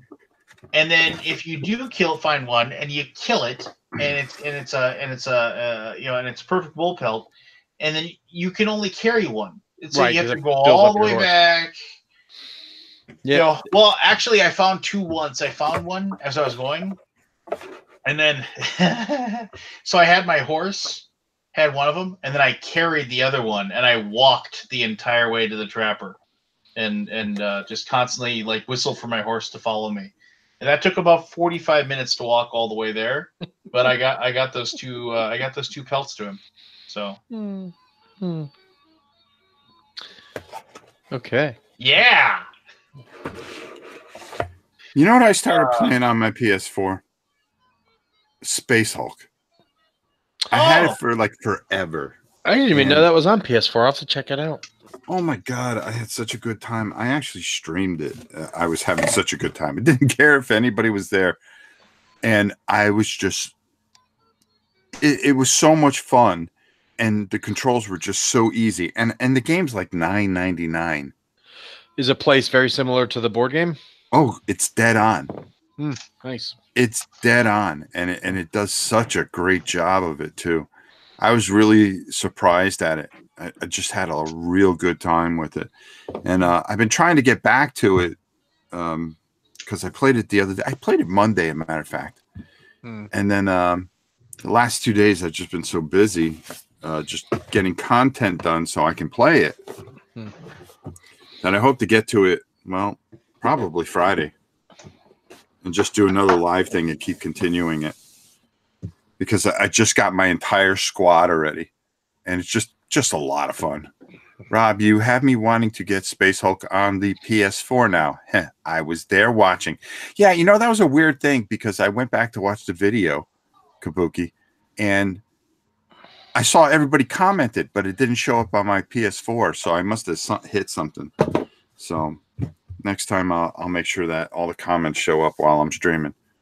Because there were like 20 people in there, and I'm like, man, nobody's saying a thing.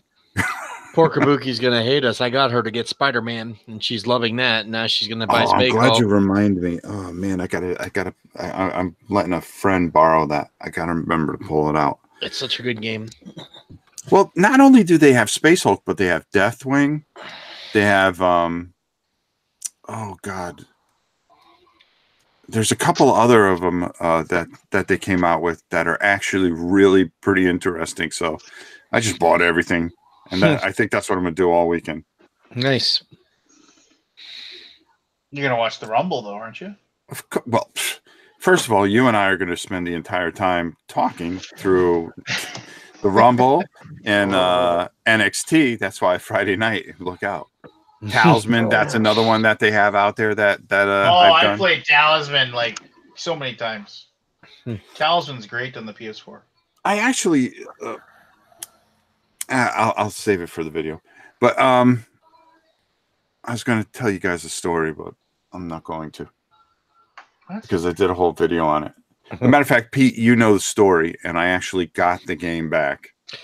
Yes, I saw your video about that. That's excellent. I'm glad that worked out. Well, no, I actually did a whole video on it that'll come out Friday. Oh, okay. Another one, because I saw you mentioned it already on one of your other videos. Yeah, about getting back Dungeon Quest. Yeah, that's awesome. After all those years. I mean, that's just a really twist of fate.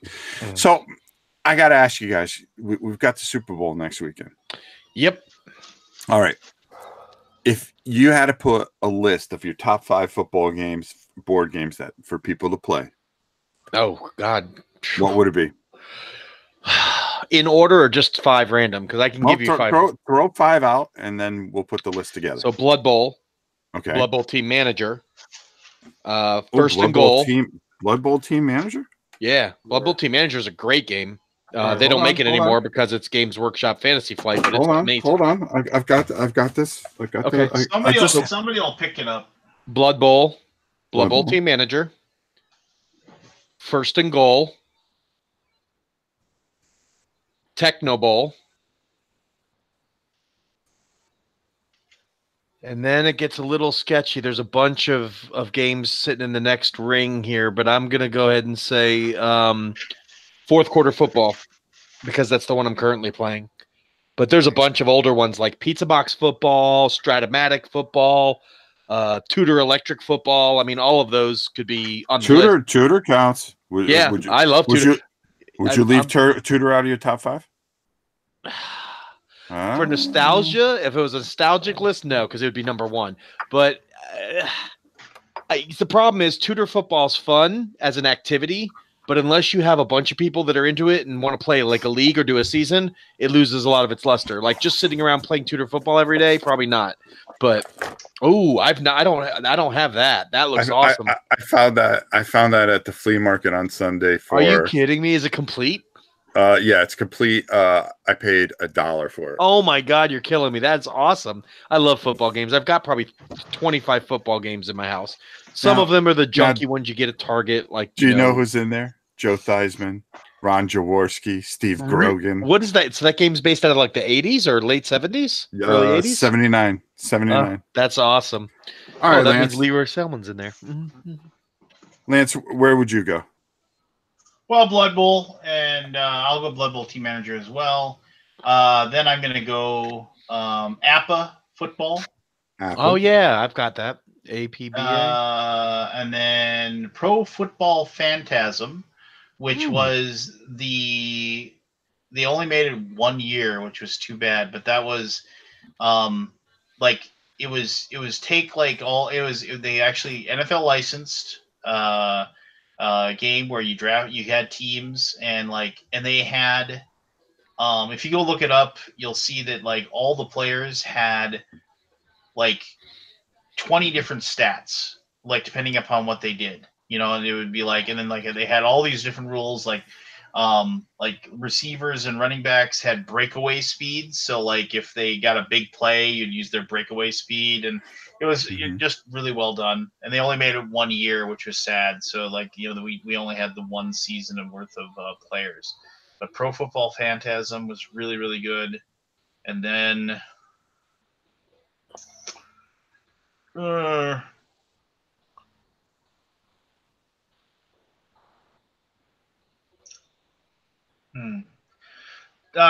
the Techno Bowl or whatever, like the one that came out like 2-3 years ago. Yeah, Brett Spivey's Techno Bowl. I like that one. Yeah, that's a really good one. All right, Barry, fire away. The only one I ever played was a Team Manager, Blood Bowl Team Manager. Team Manager. Okay. Yes. Let's start. That's the only. So that's his one. Yeah, that's my one. And it's in the top one. Blood Bowl. For me, it's Blood Bowl, of course. Techno Bowl. I've got to go First and Roll. I haven't played that yet. My store hasn't picked up a copy yet. I want to get it as soon. I love First and Goal, so I hear it's really good. You wouldn't put First and Roll in there? Lance? No. Oh, Lance. Well, just because it cheats. It cheats? Yeah. How does it cheat? Okay. All right. Because I didn't win. Oh, okay. Boy, I tell you, it's kind of hard to leave. I never played pizza box football, but I hear a lot about that. I've got it actually. I've got a sealed copy of it. I haven't opened it yet, but I will probably. I think the next couple of weeks I'm gonna at my game days on the weekends. I'm just gonna bring football games in preparation of the Super Bowl. I gotta go blitz. Did you guys see that Richard Ham actually picked the Super Bowl players? Oh, did he? Yeah. Was he the only one that got it right? Yeah, he picked Patriots Rams. Because I know I picked Patriots. I just can't remember if I picked. I forgot who I the picked. Saints or Rams. Like I knew I thought I picked the Saints, but I thought I had Saints in Kansas City. Yeah, I think you did. I think it was only me and Richard, I think, that picked New England. Everyone else picked Kansas City. So, well, we'll wait and see when Aldi comes. And that's because I don't like Kansas City. So mm-hmm. I don't like New England. I don't like New England. My wife's a big Pats fan, so I kind of become a fan by rooting for her, which is all the freaking time.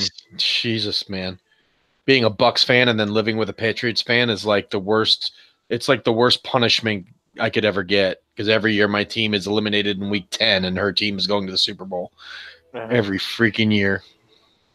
Yeah. But 99% chance, I'll just say that right now, they make a rule that allows you to challenge a penalty. A penalty. Mm-hmm. But will they make it to challenge a non-penalty? See, I could see them doing it to you called pass interference on that, and it doesn't. See, the problem there is that then like the refs on the field, because it does change it then, because it's like, oh, well, I'll just call it. You have to be able to make it like call either a penalty or a non-penalty, either way, because the refs are like, oh, I'll just call it. I mean, they already do that. They already do that for touchdowns. The problem is the more shit there is to review, the longer shit's going to take for the game. If the game's already like 3.5 hours long, I feel like with technology, unless they can find a way to do these reviews in like 15 seconds and be like, bam, bam, like they need to be reviewing every play of every game. They need to just they make enough money. They need to hire somebody who's watching every single play on every single game. Well, that's how they do it. They have the office in New York, and so then they basically, we're reviewing this, or it's a score, review this, it's a turnover. Yeah, but it takes too long now. That's the problem. It takes too long. Like some of these reviews, you go to commercial break, you come back, and they still haven't made the call yet. It's like they need to figure out a way to have, like, don't wait for something to happen to go back and review it. They need to have somebody watching the game like we're watching the game. And so that when one of these things happens, they're already, before the ref even makes the call, they're already like, okay, that's a penalty. And then, be able to rifle that stuff in quicker. or else these games are going to get too long, and all the downtime is just going to make people be disinterested, like they got with baseball back when baseball used to have all these batters stepping out of the box and pitchers stepping off the bag. And I mean, now they put rules in to keep the flow of the game going because people would get bored and switch the channel. I mean, yeah. So what did you get from those lists, Rob? What's the consensus then for like? Well, let's put it together. At number 5, what would you put? What would you put in 5? Right now, the consensus is all of us have Blood Bowl. Mm-hmm. Team managers, 3 out of 4 people. Mm-hmm. Fourth quarter football is you. Pro Football Phantasm, APA. I have First and Roll, Blitz Bowl, Techno Bowl. I think if you got to do this, it really comes down to your number 1 being either Techno Bowl or Blood Bowl. Mine probably number 1, honestly. And it's only number 1 probably for sheer ease of play would be Team Manager, to be honest, because I can take Team Manager, set down and play. I have that too. In no time. I mean, like, it's much easier to take Team Manager to the game store and get someone to play, because if someone doesn't have a Blood Bowl team, or they don't want to play with the stock ones, or if you don't want to put it together, I can take Team Manager to the game store and be playing in 5 minutes, and the game only lasts like 35-40 minutes and it's over. But would that be your favorite? That's the whole point. See, I don't know, because I haven't played. Fourth quarter football is brand new, so I'm still learning it and playing it. And I've only played 2 games of Techno Bowl, so I don't know yet if that's my favorite, because I haven't played it enough to really get a feel for it. I'd say if you're going by just favorite by what I've played, I'd probably have to say First and Goal, because I've played First and Goal 50 plus times, and I ran a league for 2 years at my local game store that just ended. Like, the last league was 2 years ago. I didn't do one last year, because my travel schedule was nuts and I wasn't really around a lot. But I ran a First and Goal league for 2 years, and everyone had a blast. Everyone drafted their team, and we played a 16-game schedule, kept track of stats, had a rushing leader, had a passing leader, had playoffs and a Super Bowl. It was awesome. And that was the most fun I've had playing football at a board game. I think quality of the actual game probably be Blood Bowl as far as making you feel like you're playing a football game, but for sure, First and Goal would be my go-to game, just because how many times I've actually played it. How about you, Lance? The best football game? Yeah. In your experiences, what's your best football game? Like, if you could pick one football game to play right now, what would it be? You had to get rid of everything that you just mentioned except for... Oh, I thought you were going to finish that for me. Well, I mean, that's really not fair, because the best game is Pro Football Phantasm, and if you guys had played it, you'd say, yeah, this is better than anything else I've ever played. But they never made it more than 1 year. So if you could somehow like have somebody like have all of the seasons and everything. There's no one on BGG that's done any like homebrew stuff for it? No, the game is like virtually unknown. I mean, it's like, yeah. I mean, but it was, But that'd be a big chore, right? Like having to like break down the stats and figure out the stats for each player on, even if you just did the teams that you wanted to use. If each player has 20 stats and you're trying to break it down, that'd be pretty tough. I mean, the offensive lineman had all those stats. For very long, but I can't stay around for very long. I just wanted to introduce someone. Hey. Oh, where'd you steal the baby from? From my wife's womb. He was hiding in there for so long I didn't even realize. Nice. I was going to say, I didn't recognize it from any milk carton, so you're all right, John. I appreciate you scouring milk cartons. Look for babies. Beautiful. Very beautiful. Nice. Galahad, Daniel, Joseph, meet the Alaboom crew. Oh, nice. Congratulations, buddy. Yeah, congratulations for sure. That's all. That's about all I have time for tonight, but I wanted to... Well, you got your hands full.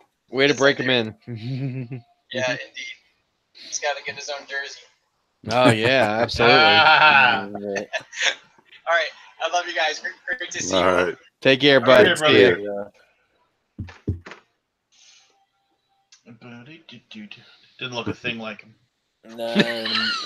Mailman's kid. What a heel. What a guy. What He's the a guy's heel. happiest moment of his life. He's got a newborn son in his arms, and you're Oh, already making what a mailman jokes, heel. milkman Well, no, jokes. but no, you know what the beautiful thing is that he'll Where's still the love sunglasses? Yeah. Where's the sunglasses? We're gonna John's go a good heel. enough guy that he will love that baby like it's his own.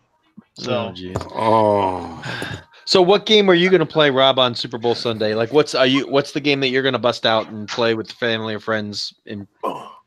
Probably more than likely, if I'm going to play a game on Super Bowl Sunday, it's going to be something I'm going to tape. But we're going to do a war game on Sunday. Yes. Hell with football.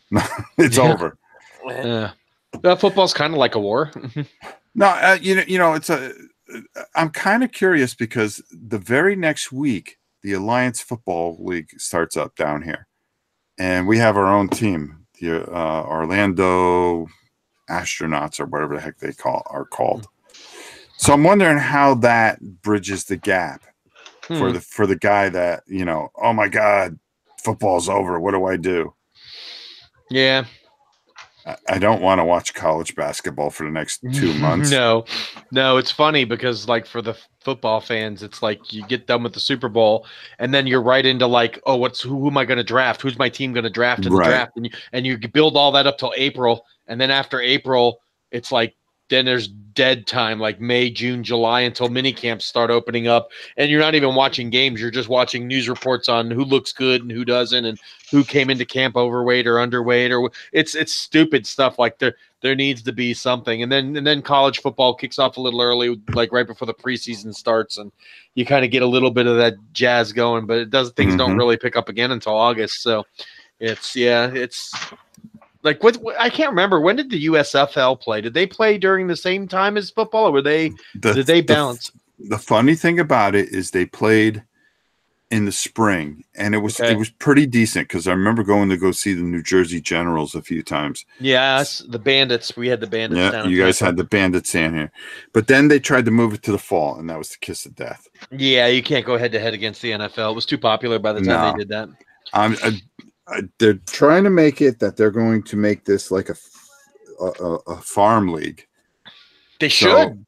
And it's got major coverage, so it just might do well enough. The funny thing is next year when the XFL goes against the Alliance, do they end up killing each other? Yeah, that's true. But I mean, honestly, other than the college football system, they need a better like minor league, team. It would be kind of like the G League in basketball now, how they've got all these like small town teams that people can watch, and you can kind of pluck talent from it. I mean, it used to be the Canadian Football League; people would pull from there and stuff. But I think a G League or something like that for the NFL would be great if they ran it during the spring and summer instead. when football's not around, it would be.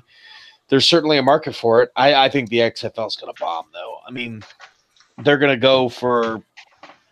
They're going for a different kind of vibe than it's about football. It's more about the cheerleaders, and Vince is out of touch with the world. Yeah, I think so.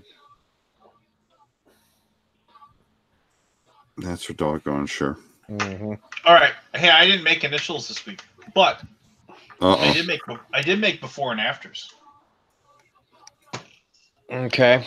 You remember before and afters? Yep. And I was hoping that like Aldi or Richard would pop in here, but they haven't. Aldi is in chat, said he would be on in a little bit, but he's dealing with a BGG problem that he has to finish first. But he is popped in chat. Well, okay. Well, Alden, if you're listening to this, get in here because all of the before and afters have to do with board games. Holy shit. Oh my God, Rado's gonna be so mad he missed this because this is the one game show you could probably get him to play if it was all board game related. So, but yeah, if you're gonna do this soon, I'll stick around for that. But I'm probably going to bed after this. So, well, we just got to get that that lazy, no good Scott Alden in here. Always working heel. Always working heel. Well, if the shoe fits. I guess so. It certainly does. Yeah. So it's not my fault. So what's everyone's plans it's not for the week? my fault that I had a pair of brass knuckles in my tights. Is anybody playing anything cool this week or anything new? Oh God, what the heck was I working on? I'm actually looking at Heroes of Normandy from Lock and Load Publishing. Same Heroes of Normandy system like the yellow version? No, this... Because I've got Heroes of Blackreach I'm playing this week. It's actually with the Lock and Load tactical system. Oh, that's an older game, just the same name. Yeah. Okay. I'm trying to get that worked out so I can do a video on that. Mm-hmm. What else did I want to do? I got to get to the table. Thunderstone There's Quest. Aldi. Hey. Thunderstone Quest. Yeah, I've heard a lot of good stuff about that, but I missed that one. I didn't get it. Oh my God, Thunderstone Quest is great. Yeah. Yeah, I'm regretting not backing it when it was on Kickstarter. I think they're putting out a full co-op. Yeah, they're supposed to put out a solo thing, and that's what I'm really interested in. All right, do your before and after so I can go to bed. You heard about? Did you hear what I said there, Scott? Of course. Why would you think I'm here? It's the only reason he's here. Well, I'm working, but I'll take a break for a second. All right, so I got 15 before and afters. As we've said before, the before and afters are, one. It'll be like the one I always use is wide receiver for the Indianapolis Colts. Was also Han Solo, and that's Marvin Harrison Ford. So Marvin Harrison Ford is the answer. Oh yeah, that one. Yeah. So I'll give you the clue, and then as always, ring in with your name. And we're not really keeping score. This is just for pride. And then if you guys don't get it, then you guys can all work together and try to work it out together. Okay. Just pride. Pride on the line. I won't even get one. Here we go. But you will. A small band of gunfighters defend a Mexican town and visit ancient archaeological monuments.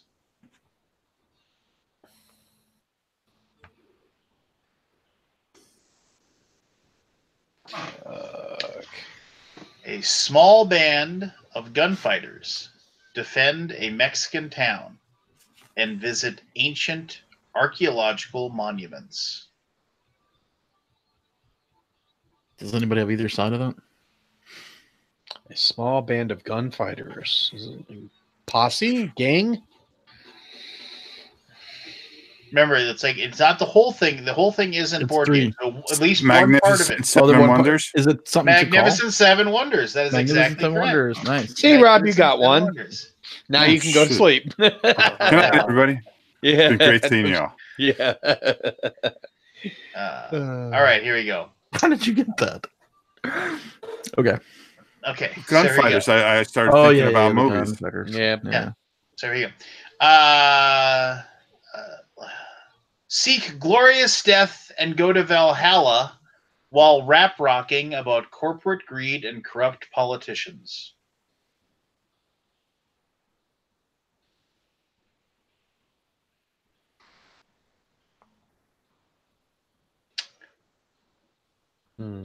Say it again. Seek glorious death and go to Valhalla while rap rocking about corporate greed and corrupt politicians. Pete. Yeah. It's Blood Rage Against the Machine? That is correct. Blood Rage Against the Machine. See, you guys got this. Drink the dude's favorite cocktail while laying track in this excellent train-themed game. Aldi. White Russian Railroads. White Russian Railroads. Correct. Nice. Indiana Jones battles the Nazis while stopping Cthulhu in Yog-Sothoth from awakening.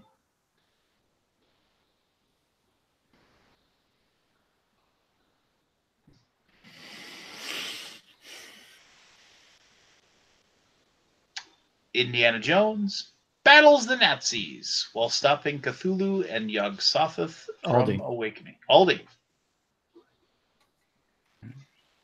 Raiders of the Lost Arkham Horror. Yes. Nice. Arkham Horror. Couldn't figure out which Arkham game you're talking about. Yeah. This is Arkham Horror. Yep. I guess that's the only one that would match. There you go. An ancient Greek king herds cattle from Texas to Kansas City. What was the first one? An ancient Greek king herds cattle from Texas to Kansas City. Aldi. Alexander the Great Western Trail. Alexander the Great Western Trail. All right. I couldn't get the first part. Yeah. That was the one I wasn't sure. This one's for you, Pete.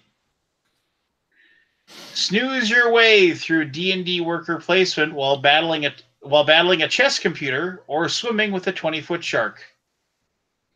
Snooze your way through. I'm gonna let Pete get it. Yep. Snooze your way through D&D worker placement while battling a chess computer or swimming with a 20-foot shark. Why am I blanking on this? Want help? Any help? I think I got how about Lords of Waterdeep Blue Sea? Yeah. Well, or Deep Blue, the 20-foot shark. Oh, Deep Blue. Okay. Yeah, the 20-foot shark. That works too. Deep Blue Sea works. Yeah, Deep Blue Sea works as well. Yeah, that works. That's fine. The gods of chaos rip the Warhammer world apart while online armor battles commence. I got no clue at this one. What was the first part? The gods of chaos rip the Warhammer world apart while online armor battles commence. Old World of Tanks. Almost. Aldi. Yeah. Chaos in the Old World of Tanks. Chaos in the Old World of Tanks, correct.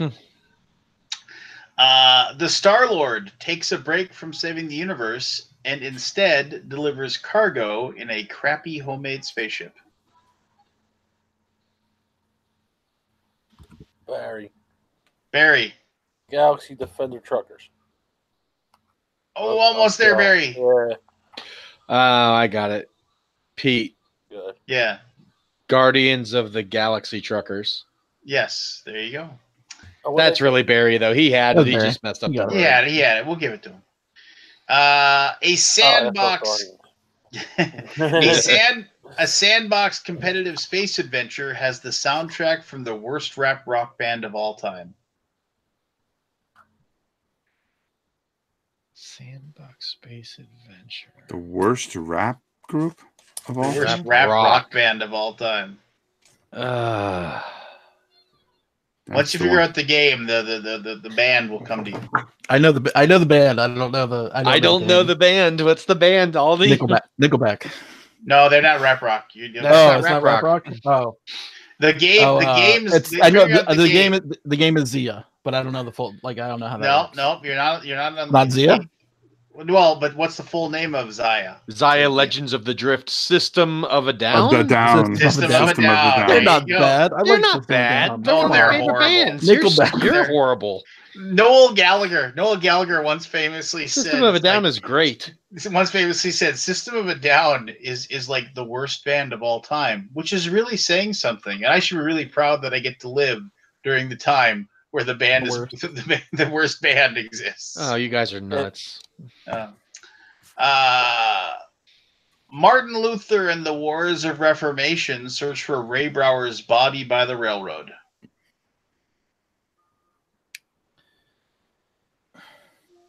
What was the first one? Martin Luther and the Wars of Reformation search for Ray Brower's body by the railroad. I know the last part. I just don't know the first part. Give me a second.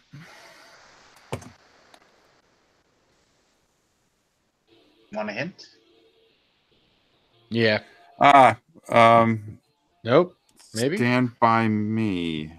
Yeah. What's the first one though? Well, it's the first part though. Yeah, I got the Stand By Me part. I don't know what game ends with Last stand? Stand? Last Stand? That's what I thought. Last- But I, No.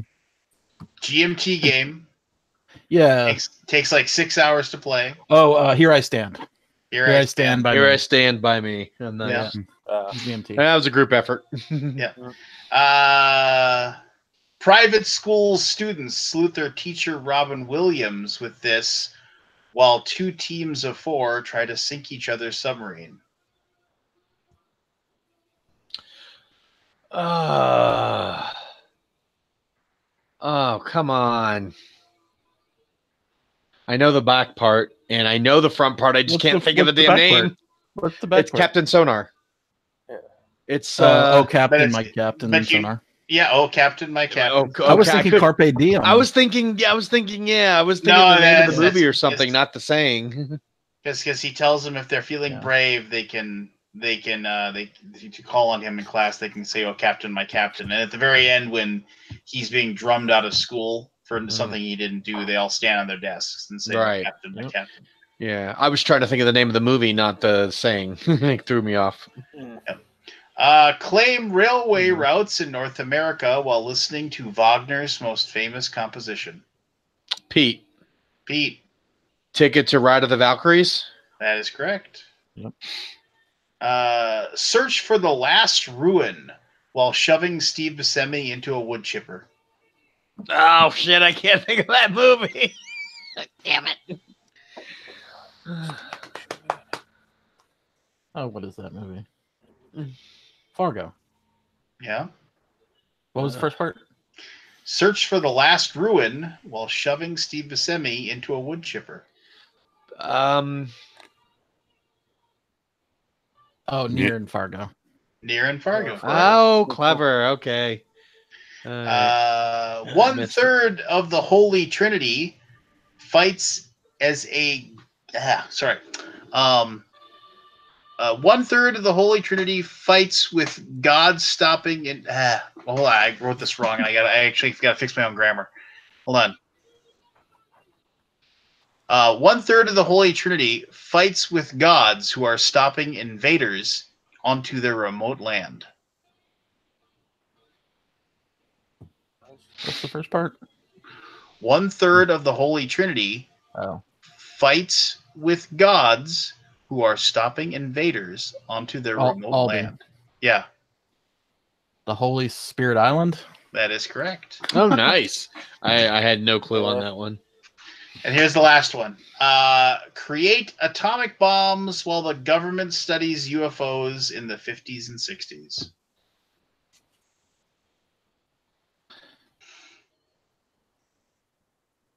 I got the first part. I don't have the second part. Area 51. What, a Manhattan Project? No. Yeah, Manhattan Project is the first part. Project Elite? No. Manhattan Project Elite? No. What's the second part again? Create atomic bombs while the government studies UFOs in the 50s and 60s. Manhattan Project 13? Nope. No, I'm stumped on the last part. It was an actual. It's the name of the project. It went from 1952 to 1969. The government Blue Book. That is Blue right. Book. Good job, Barry. Blue Book. I never heard of that. I've never heard of that. I would have never got it. Project Blue Book. Yeah, that was. It was that was a real thing. The government investigated UFOs and for like 17 years. Wow. What was that movie about Area 51? Like came out in, I think it was like 70s or 80s. They found a ship with the aliens dead inside of it. I know exactly what you're talking about. Was it Area 51? Yeah, it was Area 51. Yeah, it was just called. It was just called Area 51, I believe. I didn't understand that movie. I was too young. Yeah, it was like the first Independence Day.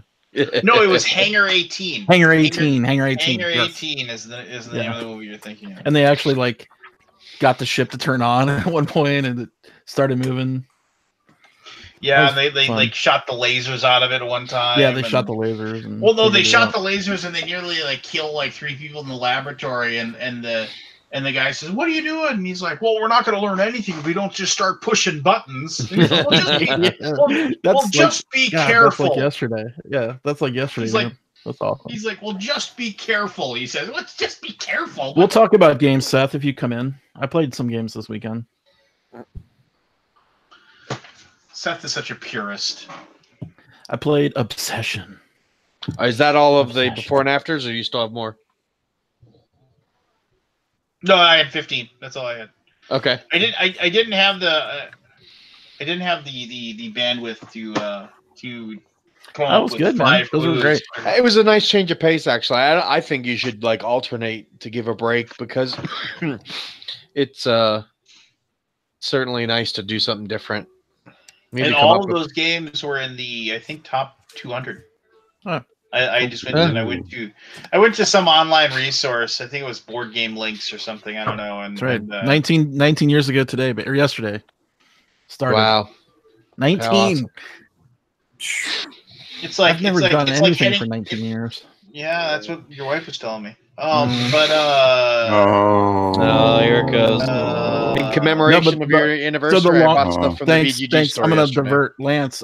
So basically, the longest job I ever had was only 5 years before that time. Really? So this is the I worked, longest job I you've worked ever 3. Yeah, it's long.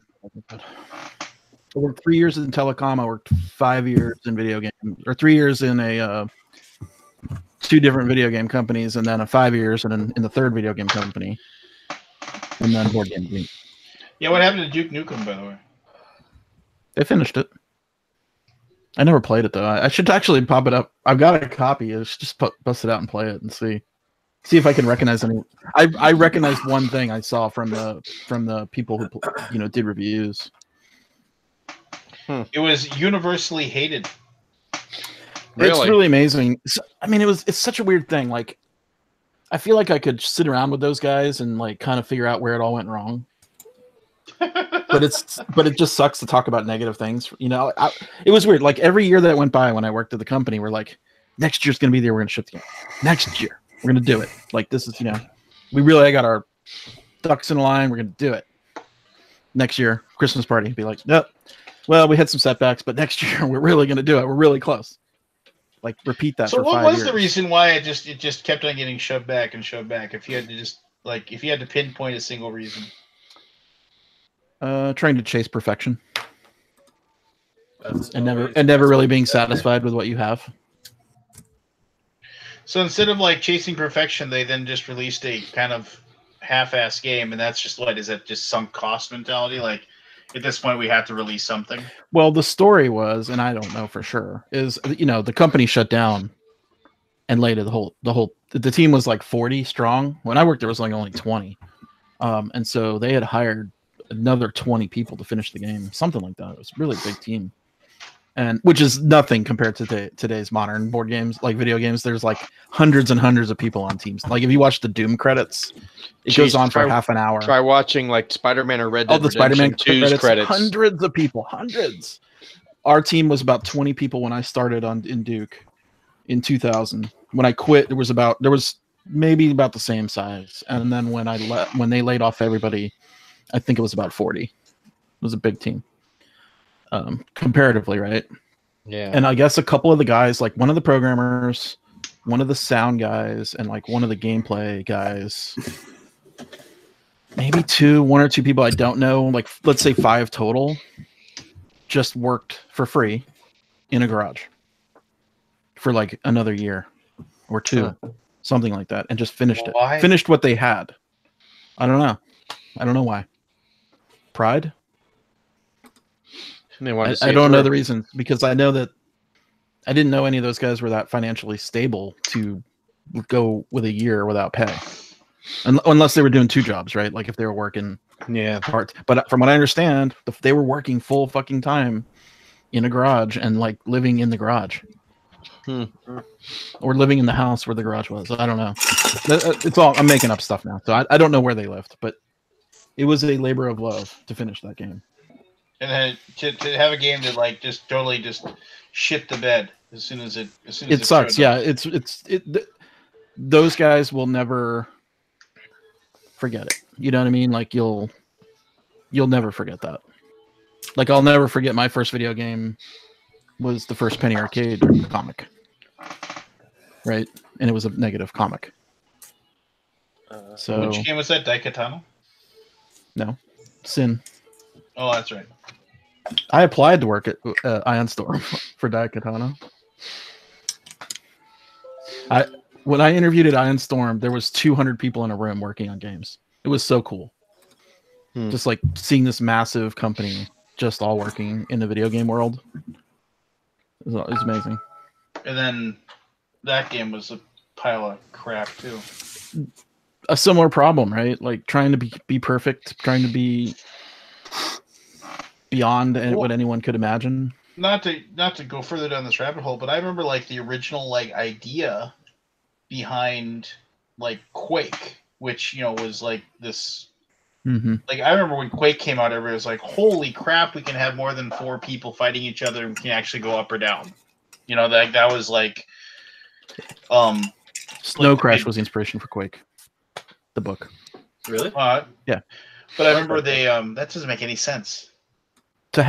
In Snow Crash, you're in that world of cyberpunk world, the virtual reality cyberpunk world. Yeah, but you're not in. I don't know. It's just whatever. Fine. But we didn't have 3D games like that, right? That's to true. Just even have that one step towards being a Snow Crash was the goal. No, I just remember, I remember the original things I read about Quake was that it was good. They were actually talking about, it all being hand to hand, like the game. Yeah, with axes and stuff. Yeah, and I remember a John Romero quote, like, "If you see a guy with an axe, you could go up to it and take it away from him." Like that was a John Romero. And he wanted it. You wanted to be able to you be able to use. Be able to talk to each other in the game, and so you'd be able to sneak up behind somebody and whisper to them, and then shove them off a cliff or something. And right. It was it was all pie in the sky stuff. It was but you have to think like that as a gamer designer, right? And then it came out, and it was just kind of like, this isn't at all. Well, they did change the world. You're looking back on it with a negative thing, whereas if you were, were you into it at the time? Were you into video games at the time? No, I just played the game all the time, but I hated it. Just blew everybody's mind. What? I'm kidding. We played it all the time. You're not looking. You're not. I can't read you, Lance, when you're fiddling with your things. We had LAN parties, and we played it all the time. Yes. And we hated every minute of it. Mm-hmm. So why'd you do it? I was joking. I'm yanking all these chain, obviously. No, it was. Well, anyway, it was video games. You see the guy grab quad damage and you run away. So this is precisely why I'm trying to iterate Board Game Geek in parts instead of all at once. Because you can't hack it? Because I've learned my lesson from trying to do the perfect game. Yeah, can't hack it. You're never going to make it perfect, but you can improve individual pieces over time. Yeah, and basically it's like changing the wheels of a race car while it's running around the track. You don't pit stop and fix the car and redo the car while it's running, Netscape did the same problem. Remember Netscape? They had the world in their hands, and they basically took 3 years to make a new version instead of just iterating and fixing. And then they were dead. Anyway, trying to learn from my lessons, but there you go. There's my 19 years in a nutshell. What do you got for me, Seth? What do I have for you? Right now, I'm just making mistakes on online games. I just posted in Slack some sketches from an artist that I got for upcoming TMG game. How hard is it to get artists these days? It's hard. I mean, it's probably easy to get an artist, but it might be hard to get a good artist.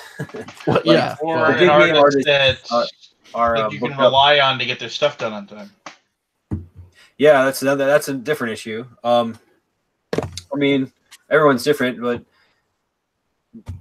there are some stereotypes of artists being sort of like, I don't know, flaky or something, artsy and flaky. But that's not everybody's like that, but some are, and that's always a shame. I actually had a very. I'm sorry to jump on your comment, but I actually had a very illuminating conversation with an artist about that has done board game work. And good night, everyone. I'm going to jet. I will see you all next week. Yeah, I'm out of here too. I gotta be up in a Rob. couple hours. Good night. Rob. Night, everyone. I'll see you tomorrow, Rob. Yeah, later. Last Jedi forever. You eat a cold dick. Blocking.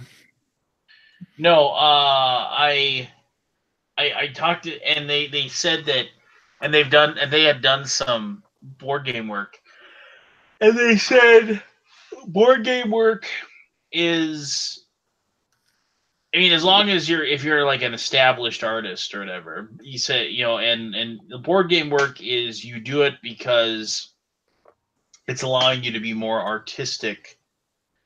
You don't do it for the money, because the money that you get paid for board game work doesn't compare to what you'll get if you're doing like art layout for ads and things like that. They compared to like it's like I'm getting, it's a drastic difference. It's several hundreds of dollars per hour difference. And sounds like design too. Sounds like everything in the industry. Yeah. So it's and it's just, and that's just, I mean, it's not like, and he was still very positive about it. He's like, oh, I love working in board games. I love it. I mean, I love seeing a game with my art on it. I think it looks awesome. But he says it's just, but it's also like, you don't make any money doing it, and that's why I think finding a good artist that's willing to spend the time to put a quality job, a quality finish onto whatever it is that they're doing for you is both rare and also a treasure. So yeah, that's why they're becoming harder to find. Well, and the really good ones, just people like them, so they get booked up. Yeah, and so that's everyone's behind on every project ever, I think, and so everyone's there's only so many in demand artists that are at the top of everyone's list, right? Like everybody wants art by Vince Utre or by Quantai Morai or whatever. Like there's only a handful of names that everyone wants. They can only do so much work at a time. So and they're not charging what they normally charge, and they're I don't know. It's their prices go up. Well, I'm sure they do. If you're booked 100% of the time, you're not charging enough. No? Well, yeah, basically, yeah, or you're barely charging. That's a good point. If you're that in demand, you can probably raise the prices. Yeah. No, I mean it's just it's interesting as the more I work in the industry, the more I get to learn about a lot of this stuff, and it's I find it all really interesting, but it leads to a lot of frustrating situations where you're just like, I think gone are the days where you go and scour DeviantArt and try to find that diamond in the rough. You kind of have to go with somebody that knows what they're doing and is semi-professional, because I don't know. It's just I will never name and shame anybody in the industry, but I mean it does get really frustrating when it's like, oh well, we just need art, and it's like, and they're not responding. That's your bottleneck now. Yeah, to emails. And then you see they're online, because you can see their like Facebook profile or something, and they're like posting away there, and just kind of like, yeah, I believe we paid you money, just like, but whatever, it's fine. I don't know. I don't know the story. I'm not an artist. There's nothing we do about it, so yeah. Yeah, I mean, unless you go to art schools and stuff and get people coming right out and just give them a full-time job, what are you gonna do? Well, we had Adam, and that was perfect. But then he basically was like, I wanna be able to spend more time designing games, which more power to him. And so he took a job with Panda, where he wasn't allowed to be as artistic, but he definitely was allowed to put his creative energy towards game creation, which Sure. all the power in the world to him. Yeah. Sure. So anyway, so I guess before and afters. Can you real quick run through the before and afters and just see if I can how many I can get right away? In the Mexican town. It's again, then you just kind of have to wait. Oh, yep, there it is. It's back now. Yep, it's back. Hey, woo! All right, so that was Blood Rage Against Machine. Okay, what's the next one? Snooze your way through D&D worker placement while battling a chess computer or swimming with a 20-foot shark. Huh. I love how you put snooze your way. Well, it's because I get to be editorial here. What did you say, stuff? I feel like Lords of Waterdeep is the first part. That would be correct. And then what was it? Something about a shark? Well, battling a chess computer or swimming with a 20-foot shark. Oh, Lords of Waterdeep Blue. There you go. Drink the dude's favorite cocktail while laying track in this excellent train-themed game. White Russian Railroads. Yeah. Indiana Jones battles the Nazis while stopping Cthulhu and Yog-Sothoth from awakening.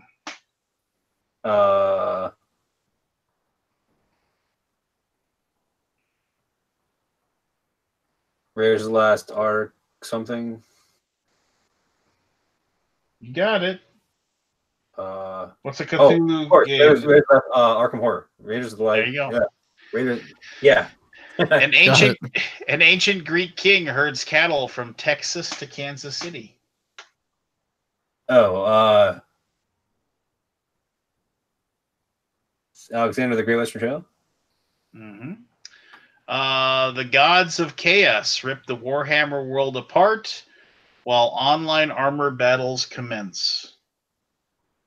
I never know the names of those Warhammer games. Chaos in the Old World of Warcraft or something? Close. Chaos in the That would have been better. World of Tanks. Old World of Tanks.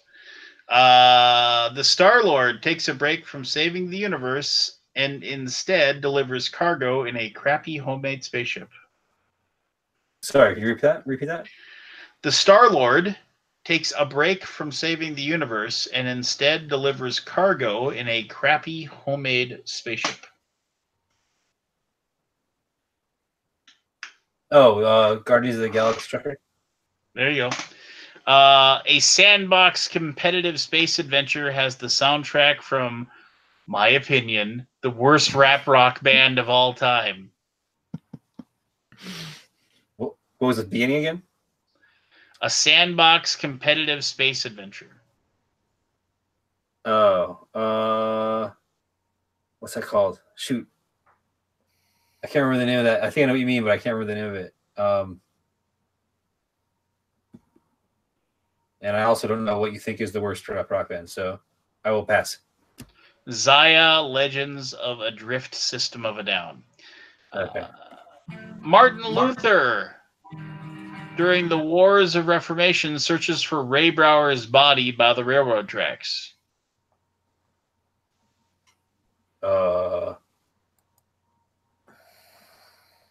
Yeah, I don't know. Here I Stand by Me. Okay. Private school students salute their teacher, Robin Williams, with this, while 2 teams of 4 try to sink each other's submarine. Okay. I think I probably can get this one, but I'm having Captain Sonar. Captain Mike. What's the? You almost had it. You had it. Almost had it. You have said it. Is it okay? Oh, Captain Sonar. Yeah. Oh, Captain Sonar. Oh. Search for the last ruin while shoving Steve Buscemi into a wood chipper. Near and Fargo. Yeah. Claim railway routes in North America while listening to Wagner's most famous composition. Listen to the Ride of the Valkyries. Listen to the Ride. Ticket to Ride of the Valkyries. Yes. This is I gotta read this in the okay. 1/3 of the Holy Trinity joins the gods fighting to stop invaders onto their remote land. Oh, the Spirit of the Rice Paddy. Close. The Holy Spirit Island. Holy Spirit of the Rice Paddies. Then Rice finally, Paddy. No, I said the wrong spirit game. yes. Oh my god. Create atomic bombs while the government studies UFOs in the 50s and 60s. The Manhattan Project something. Yep. Project. I don't know that one. Project. It's Manhattan Project 13. Project Blue Book was Close. the name of the project. Book, yeah. Never heard of it. It's a real thing. Project Blue Book. Never heard of it. Yeah. I read all about it. I remember as a kid I did a report on Project Blue Book. I thought it was okay. there was like they investigated like thousands and thousands of supposed alien encounters, and most of them they were like, oh, that's a high flying plane, or that was a weather balloon, or whatever, and then they and then what they ended up doing, but there were quite a few, not tons, but there were definitely several that they had no explanation for. I always found that interesting. They admitted that they were like, we don't know. But you investigate anything long enough, you're going to have stuff you don't know. So. Anyway, so I saw, and I don't want to say who it was, but I saw somebody, and I wanted to ask you this. I was going to ask you this tomorrow, Seth, but you came on. So somebody said, like something along the lines of, I feel bad after working really hard in development of a game that I didn't get any credit for whatsoever. And I know that you have definitely been one of the first people that ever was like, the game developer deserves more accolades than put him in the robot. Than what they're getting. Accolades only if they do a good job, but credit. Yes. So, okay. So I'm asking you, and I'm not. I mean, subjectivity aside, let's say it doesn't matter. It doesn't matter what they did. They did a good job. In your opinion, how much work does a game developer need to do to get credit for having like a special thanks in the rulebook, to be monetarily compensated, to have their name on like the box itself, or the name in the rulebook as game developed by? What would you say? So that's a really kind of hard question to answer because development is so wide of kind of a wide net. I mean, speaking as a person who does, I guess you could say, professional development, there are some games I do very little work on, and there are some games it's basically a co-design effort. So it's such a widespread, and it's hard to like identify, what deserves what credit. I have my name on the back of the box or whatever as game developed by on games like Gold West and Scoville, where I did a whole not very much. A little balancing of scores, or in the case of Scoville, I made it so somebody can't hoard peppers because I didn't think that was a good idea for the game. But that's about it. And on the other hand, I have the same exact credit on games like Belfort and Kings of Air and Steam and Ground Floor, where I worked on it for 8 months as like a designer would. So in both cases, I got to cheated on the back of the box. And what are you gonna do? Early on, megalomania, caused you to have lies on those other games. That's what you're saying. So I mean, early on, actually, I had to make a decision of whether when TMG was a young company, and we were new at this and everything, and I was picking up games that I thought were cool and had potential but needed work, and then I would do all this work on them. And there was a question as to, at what point should I, or at what point should I ask for a co-design credit if I'm doing all this work? And the decision I made was not to do that. Instead, I figured, I was getting the developer credit. It would go on the box. I was hoping people would start to, we could, I don't know, get people to recognize the developer's name more. And I figured that was the right way to go, rather than saying, look, David, I put a lot of work into Ground Floor. How about you say it's by David Shore and Seth Jeffy? Which I'm pretty sure he would have been sad if I'd asked him that. And he would have been like, no. But I don't know. See, that's weird because, okay, so for this is just like an anecdote or whatever.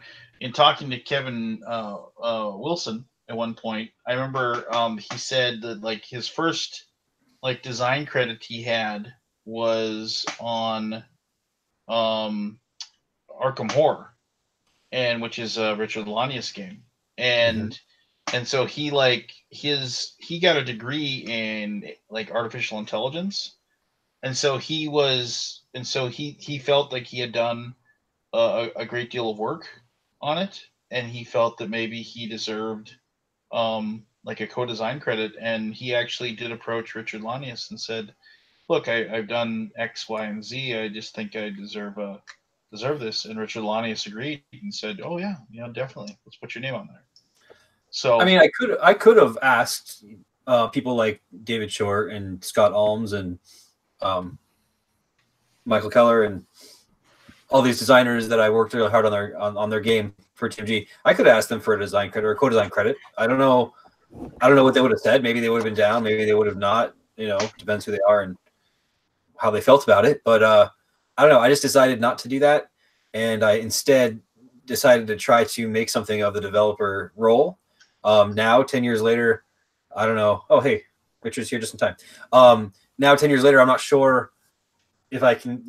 People are starting to recognize developers as a role, I guess, but it's not. I don't know that you could say to somebody, "Hey, can you name 3 games that Seth Jaffe developed?" and they would know what you're talking about, because I don't think people pay attention to that. But at the time, I decided that doing that would be the thing to do, rather than to ask designers for a co-design credit when they might not. They came to us with a game, and we said we want to publish that game, but I'm going to do a bunch of stuff and then ask you for a co-design credit. That just didn't seem right to me. All right. In retrospect, with some of those games, with the amount of work I did, I think it would have been warranted. Like, had I gotten a co-design credit, I think it would have been warranted. But I decided not to ask for it on those.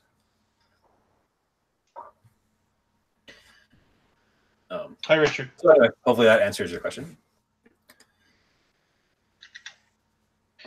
No, it does. So,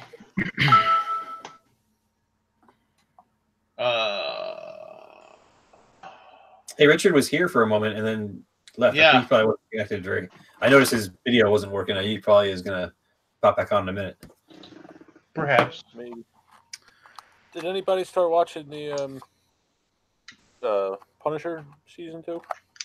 I haven't yet. It's in the docket. I got too much other stuff right now to watch, and not enough time.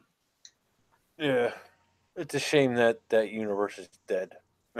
Basically that Marvel Netflix universe. That they killed it. Just about, yeah. They canceled Daredevil. Well, it might not be dead because they may because they're gonna have their own Disney, whatever. Nah, they're not gonna port it over. Disney's already said that. Oh, really? Okay, well then never mind then. I'll keep my. In my opinion, no big loss. They were boring. Yeah, I kind of have to agree. Yeah. I couldn't barely make it through them. Rich is back. People talked up that Daredevil stuff quite a bit, and I liked the first season, I guess, but I didn't really like it that much. I watched that Luke Cage stuff when I was in the hospital for 6 weeks with my baby. I watched all that. I just binged Luke Cage the whole way, like 2 seasons or whatever it was, and I was like, it was neat. It was different. I really liked how the bad guy was really bad, like the first season, but then he just kind of went away, and I was like, this show's not that great. Yeah. they were all fine. It's just every one of them suffered from the same issue of being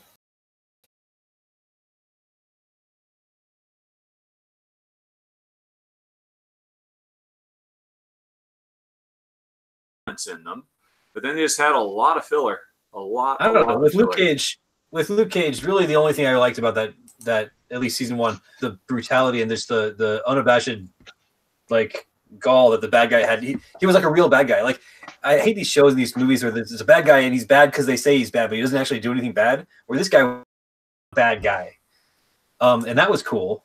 But he wasn't like the main bad guy. He just kind of went away in the middle of the season, and the main guy. Jessica Jones. One of my in the superhero genre is the fact that the main bad guy has to be a version of the main good guy. So at the end of season 1, it's the main bad guy. He's just some schmo with a suit that makes him strong like Luke Cage, and they got to punch each other a bunch. Like, that was down for me, especially when it started. I'm like, at the beginning, I was like, yeah, this guy's the gangster Cottonmouth. He was a badass and just like ruthless. I wanted to see that guy more. But anyway, so similarly, like Jessica Jones, I like the first season of Jessica Jones. I may not take it out of YouTube. Mm-hmm.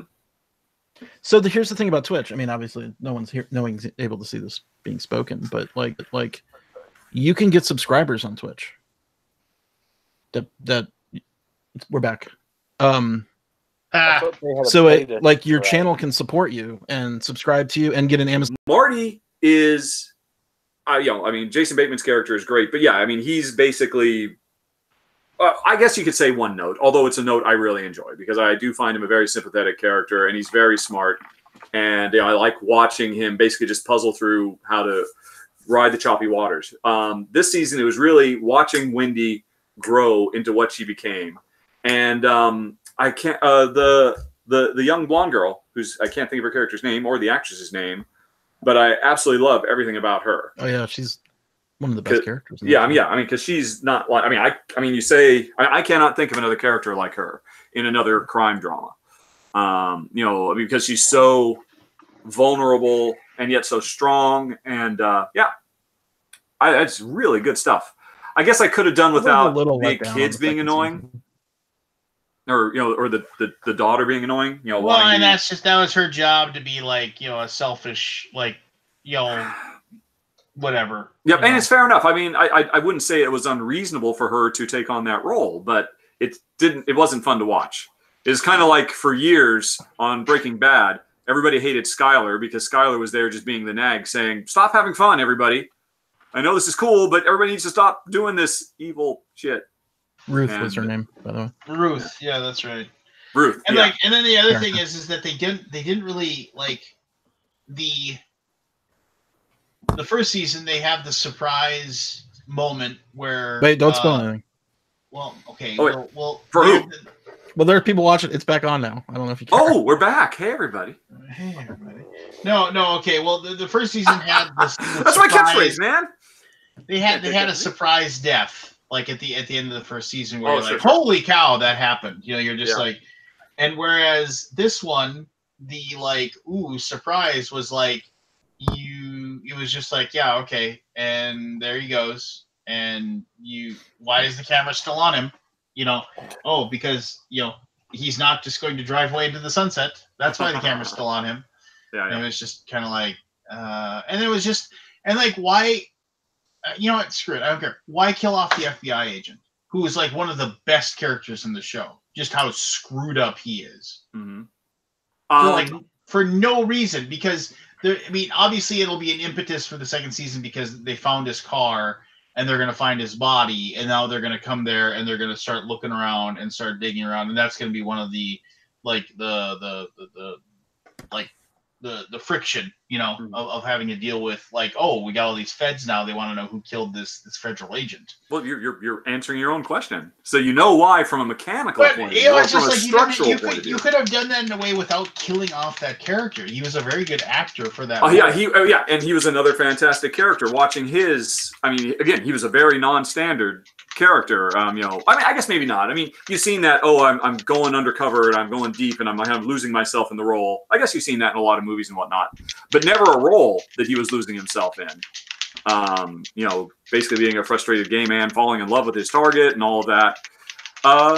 Yeah, he was just a tragic story. As for the surprise death, I mean, you're right. I mean, there was nothing more to do with him. He was certainly a one-note, very straightforward character. Oh yeah. His death served really as the ultimate realization of Wendy's journey. Yeah. And Marty recognizing what she is capable of. Oh, the little tiny smile at the end. Yeah, Marty, exactly. Everybody else is in, like, he's got a smile, and he basically has, like, yeah. Yeah, but man, I do feel bad since people are back now, and this. I mean, Well, I mean, so I'm glad you liked it. It's impossible to figure out what you guys are talking about. Honestly. I'm trying to be vague. All right, so I'll change the subject then. So and one other TV thing. I haven't started watching True Detective season 3. Yeah. I'm waiting for it to have 4 or 5 episodes so I can just burn through them quickly. I'm waiting to hear people say whether they hate it like season 2 before I even commit to it. There's 2 people I trust, and both of them have said it's really good. So I'll tell you what I really liked about season 2. Which, on the whole, I understand why people were unhappy. I really liked Rachel McAdams' character, the female detective. Yeah. And her perspective, her stuff talking about, the cosmic injustice, unfairness of just the fundamental dichotomy between men and women, just in terms of raw body strength and, and how she had to compensate for it. That's why she always carried knives and whatnot. I mean, I every time, there was any kind of delving into her character, I was fascinated. She was saying things I'd never heard or had considered or thought about, and it was really eye-opening. I thought everything with her was great. I wish she had been, I guess she was kind of the co-lead, but she wasn't really. But if the whole show had been around her and the 2 guys had just been kind of, ancillary. I felt like that entire second season was just so they could show you that, nobody gets to be happy. It was just that was the entire, I didn't even know what they were investigating anymore towards the end. I didn't even care. The whole storyline was just so you know, nobody's happy. Everybody fails. Everybody's screwed, and cut to black. You're just kind of and then when they, you go, I might be spoiling. I'm not ruining, because you don't waste your time. The whole and the text message didn't send. You're just of course it didn't. Why? Why would he get anything to work out for him ever? Yeah. Just anyway. Yeah, it was interesting. The second season is what kind of made me realize why am I watching these true crime things? I don't really care about it. I don't understand the pop culture zeitgeist love for true crime podcasts. And Menendez and revisiting the OJ. I mean, gosh, it seems like there's such a huge demand for that now, and I don't get it. The Netflix American Crime Story, my wife and I are gonna watch season 2 here pretty soon. But that's season 1 about the OJ trial. That's the OJ one, right? Yeah. And that's really good. I mean, I bet it's great. They take some liberties, as far as and it's really kind of it's John Travolta just looks absolutely pretty throughout the entire thing. He does such a great job. You get to see, David Schwimmer of all people, really puts in a pretty good performance as, I can't think of the guy's name. Kardashian. Yeah, Kardashian. I can't, but playing the real life guy who is really good friends with OJ, and then they actually show a moment where he's having this crisis of oh my God, my best friend probably killed somebody or whatever. But in reality, because he passed away, I think, of cancer, 10 years ago or something like that. He died believing OJ was innocent. So they took a few liberties with that, and showed it to be something that it truly wasn't. But very good. It's actually extremely. Everybody does a really, really good job, and they did a really good job with the show. Oh, I know. Yeah, it was a huge pop culture phenomenon. I'm sure it's great, but I think I was telling you about that when it was out last year, wasn't it? Didn't I? I was raving about it. Maybe. There's another one out. Nobody listens to me. Who's talking right now? We were making fun of Travolta. Then What should we be watching now, Aldi? So that we can mock you what when we did I just discover it 3 watch? years from now and forget that you told us I don't know. about it. I don't think there's a lot right now. That's the Fire Festival documentaries are both pretty. What good. is this? FYRE. I keep Hulu. seeing There's one on references Hulu. There's to one it. on Netflix. So the What is Fire it? Festival was this music festival put on by this startup kid and Ja Rule, Okay. the rapper. All right. And they used social media. They hired 200 influencers and like all of the top 10 models in the world to promote it through Instagram, Twitter, Facebook, all that stuff. Oversold it, and it turned out to be a complete and utter disaster. Oh, I see. Oversold it by a ton of people. I've They heard all about showed up this. to this island in the Bahamas. And then the biggest problem was no one could get off. Once everybody had realized it was a complete and utter shit show. I mean, this is a multi-day music festival, right? Like where you are staying on the island. Yeah. Right. You're just like there's not a single hotel room available because there's a huge some kind of big annual thing. I forget what it is. Some kind of marathon or maybe a race or something like some kind of other predetermined festival where the rooms in the island were booked a year in advance, right? Kind of like a Gen Con, right? Mm-hmm. So they sold all these. It was a millennial thing, right? Like a lot of millennials got into it because they were all watching Twitter and Instagram and got sold. And they did this brilliant marketing. Well, when you do the brilliant marketing and you sell it as this huge thing, you got to deliver like something, and they delivered like nothing. Oh, wow. They barely had places for people to stay. Like the VIP like meal was like like a boiled chicken breast. Yes, if you Google the fire cheese sandwich, that went viral. FYRE fire cheese sandwich.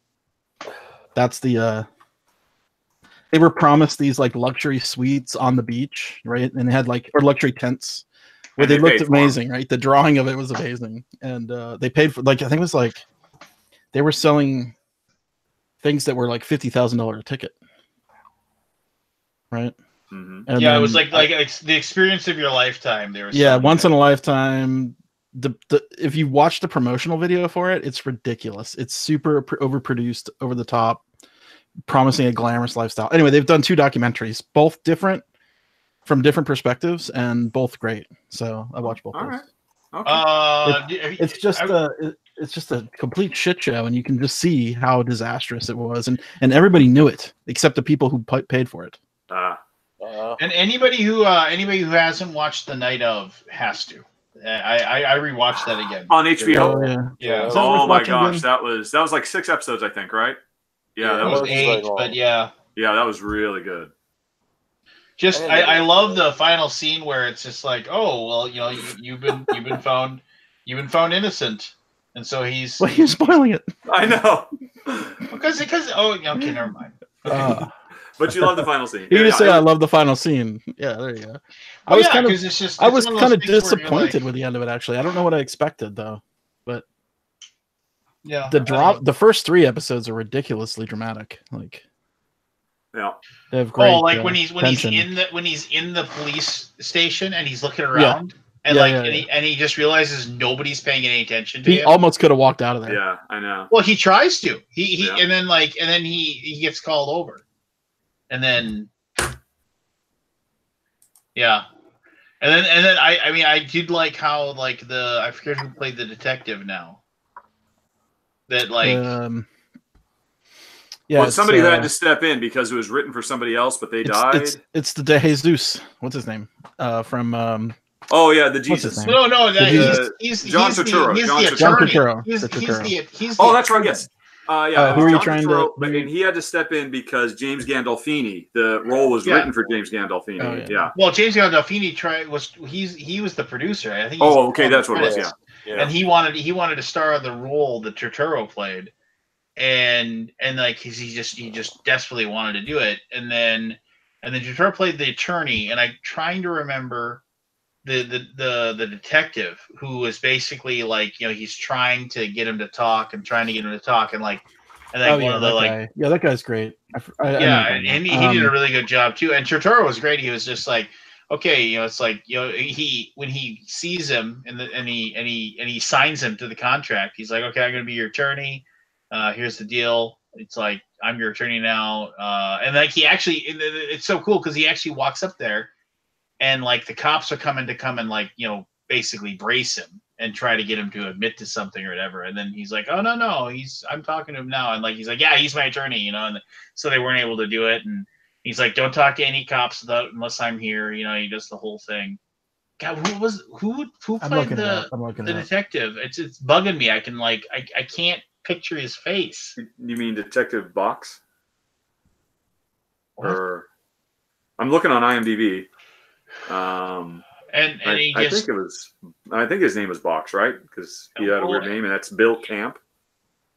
No. Yeah, it's Bill Camp. It is Bill Camp. Okay, because that makes sense. I can picture him now. But I remember he was just like, and then like he has that crisis of where like he's so sure of himself that like, oh, all the dots fixed and this is my guy, and then all of a sudden he starts to realize as they're going on, it's like, oh wow, actually, it's not my guy, but even I can't really fight the system at this point, because the system's already moving forward without me. So Seth, what were you about to change the subject to that wasn't spoiler related? Oh, for the I audience. was going to say that I finally played The Mind, and I'm not sure if I've seen any of your guys' take on this game or not game, depending on which side of the coin you're on. Have you guys played The Mind? And what do you think about it? You're going to spoil the game for me, Seth. What the fuck? I have not played it. Neither have I. I was glad to see, though, that Rodney I'm the only one that's played it. Yeah, I played it. I was glad to see that Rodney totally screwed up his how to play video, because just remind everybody, I'm not the only one who screws up. Rodney Smith freaking screws up. I was actually going to write him after I saw the video, because I was up when it went live and I watched it, and I'm like, wait a second, there was one rule missing. Yeah. But well, it was kind of an important one, right? It was it's kind of an obvious rule. It feels obvious to but if you're talking about, if you think of it as a gamer, you're like, oh, I'll just play the 99 every time, and we'll all lose one card and one life, and we advance the next roll. But the rule or the next level. The lowest card. Yeah, you have to play your lowest card. Yeah. Oh, okay. Yeah. So yeah, it's an important rule. Seth broached the subject. Is it a game? Since you're the only two who have played it, is it a game? 100%. Yeah, sure. Yeah, I've had some great gaming moments with it in the past. That being said, I don't think it's a top game of all time for me. It's a good game. I'd like to play it. It's like a 7. So I only played it. We played it 3 times in a row, but only one time. I had heard about it. I read about it, and I read the arguments people were having, whether it really is a game or not, or whether you can play it by some sort of algorithm. Like if the whole group just silently counts to 100 and plays the cards at the right time or whatever. Like, sure, I guess. Yeah, go ahead and try that. It doesn't work. It's kind of like cheating, and any game is not a game if you cheat. And the person that kind of taught it to me, she said something about she didn't really think it was a game, and because there weren't she said something about it not being a game, and I said, is Candyland a game? And she goes, yeah, of course. And I'm like, you make more decisions in this than you do in Candyland. So, I don't know. I had a feeling, and I still have a feeling, that it's going to be similar to Hanabi in that, first of all, it's going to be group dependent, and second of all, I think it's going to be. It's the same sort of game. It's not the same as Hanabi, or it's not even comparable really, but I think it's the same sort of game where if you have a certain group that likes it and you'll play together, you'll have fun. But like, I have a couple of players that I play Hanabi with, and I have my group here at a couple of my Frisbee friends that we have a blast playing Hanabi over and over again, and I have that group at BGG Con that Adam and Stephanie, and we play Hanabi all night, whatever, and it's great fun. But if you just go try to play Hanabi with a couple of random people one time, one game, it's just not fun. I feel like the whole point of Hanabi is developing a shared set of conventions with your friends, that you're playing with over and over again, and kind of developing that language, and that's kind of the fun of it. And I wonder if the Mind's going to be similar, because you're going to start it's a different language. I've played with groups where it's been abysmal, and I've played in groups where it's been ridiculously fun. Right. It's complete ends of the spectrum. So if you get into that first time you play it, Mind. Yeah. If you get into that group in the first game where it's miserable, you're going to not love it.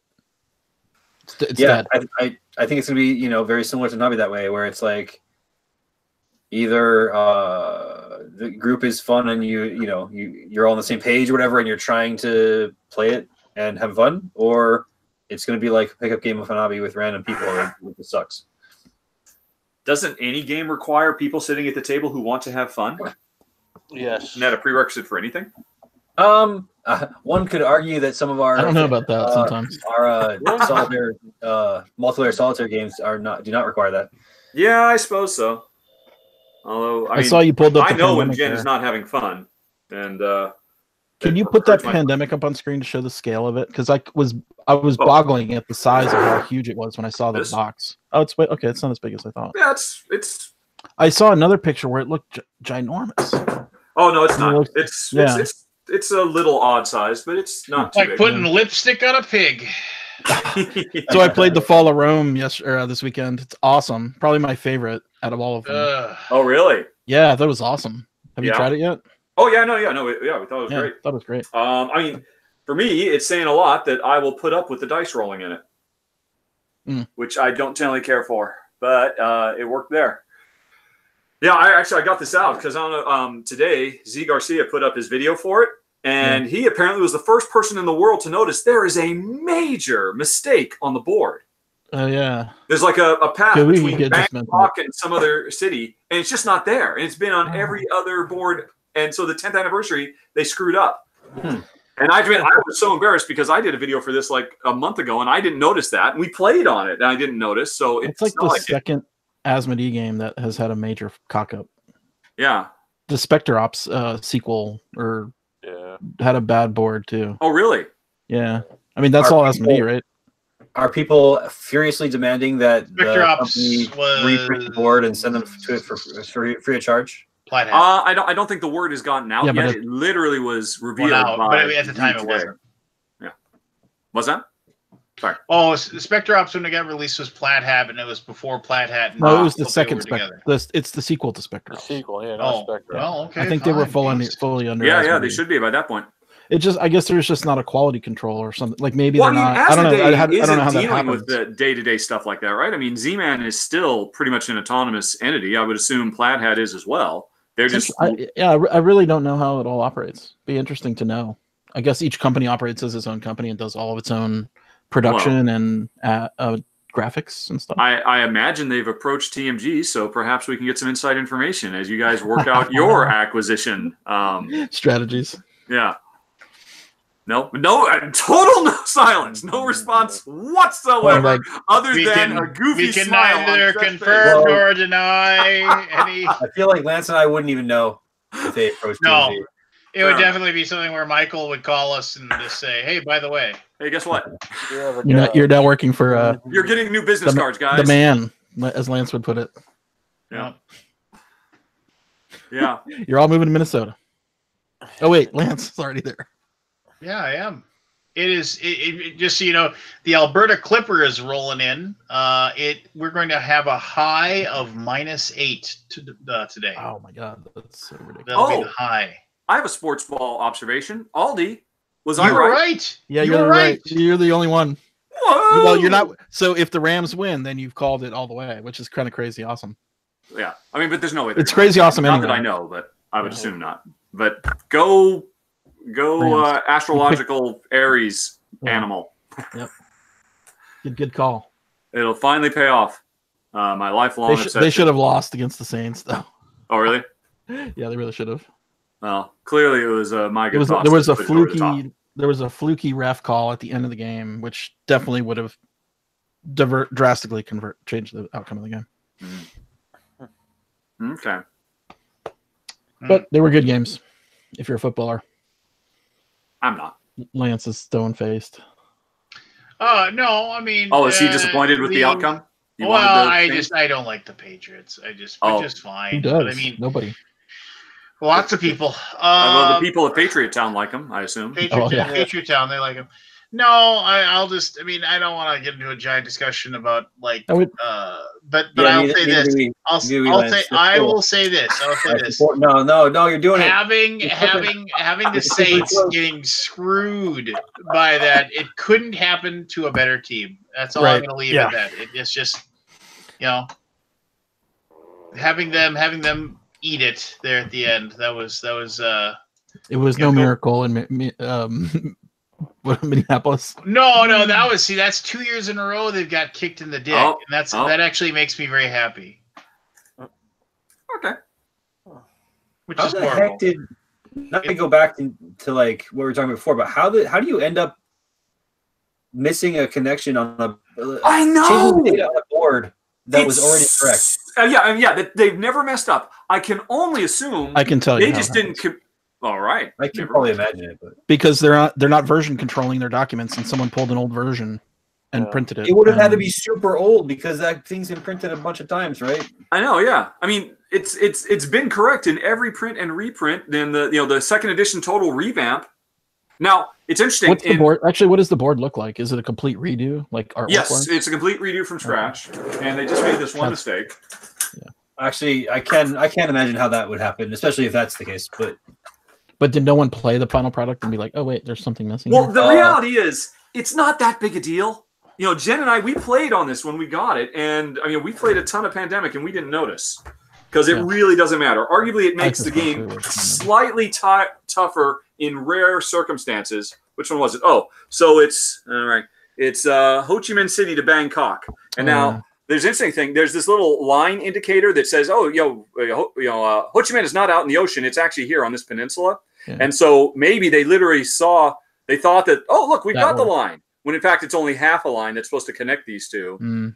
But it's such a ridiculous mistake. Now, the interesting thing is, if I recall correctly, in Pandemic Legacy Season 1, they purposely took out this connector. I think it was Chennai to Kolkata, or it was one of these others. There was quite a lot different, actually. Wasn't it? Well, there were two changes. One of those removed, and then this one was added over here to make South America a lot easier. Sorry, Lance, you don't want this to become the Pandemic. That's fine. I like tuning you guys out every once in a while. The Fall of Rome is very good, by the way. You should try it. You should try it. Lance. Well, you should reply that you have, in fact, tried it, and you liked it quite a bit. Now, do you think, Aldi, that it's enough of a change that it will potentially convert Pandemic haters, like our good friend Mr. Mitzelplick here? Does that mean if I go Zixelflixum, I go back to my It's so gotcha. It's Once not again, different. It's still good. the same. Awesome, you picked up on it too. You're drawing 2 cards. You're turning over 3 cards, 2 or 3 cards, 4 cards. Right? It's the same, but I don't know. Yeah, it just seems like there's more fun stuff in there. But you're going to war. Yeah, there's fighting and battling. Fighting?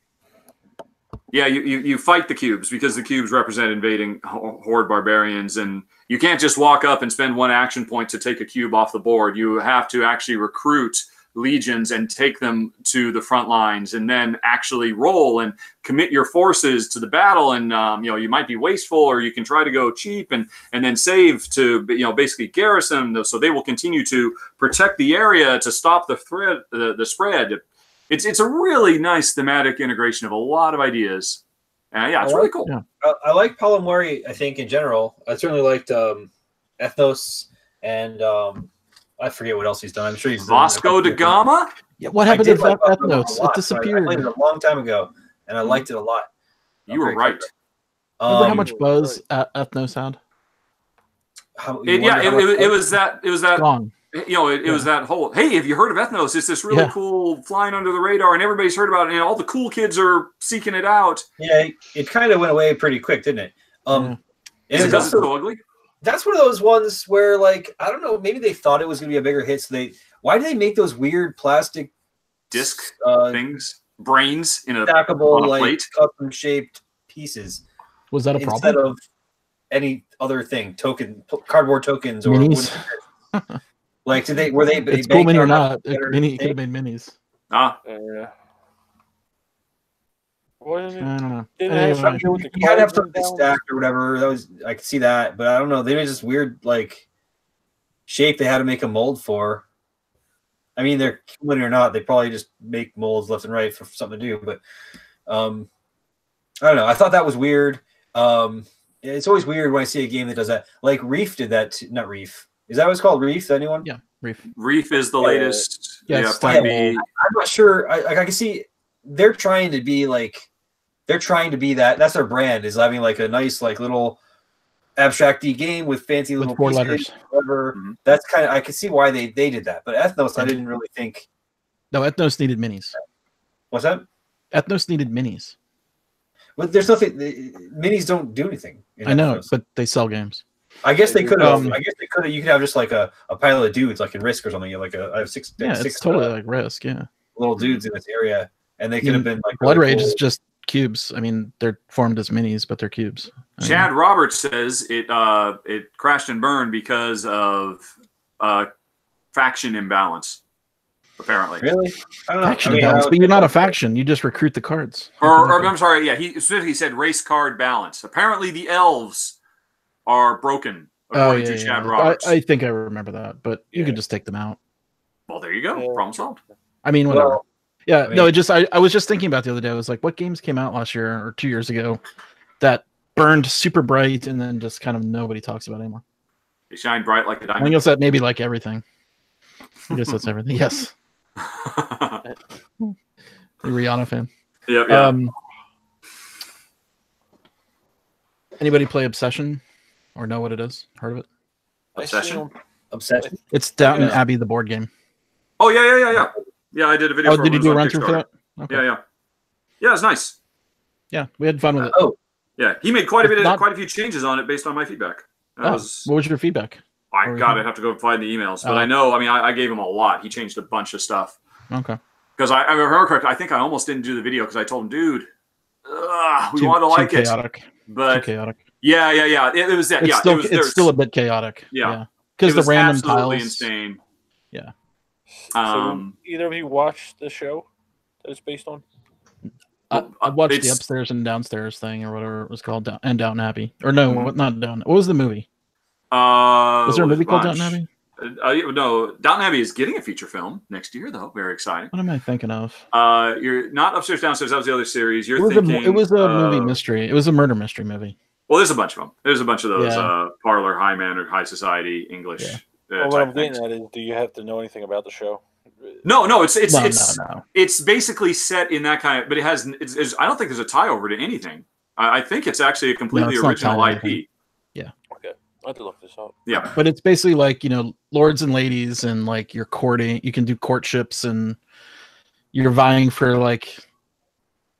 Yeah. Well, it's all about bringing, valor back to your family name and, building up your manor and hosting some people parties won't even visit you unless you're high enough esteem or whatever. Yeah. And maintaining your staff so that they can provide good service when you put on your events and that kind of stuff. It's good. It's good. There's a couple characters that come into the game that are like, they'll give you a bunch of money, but they bring your family down because they're just tacky Americans. Oh, that's right. Yeah, like an American heiress of the something fortune.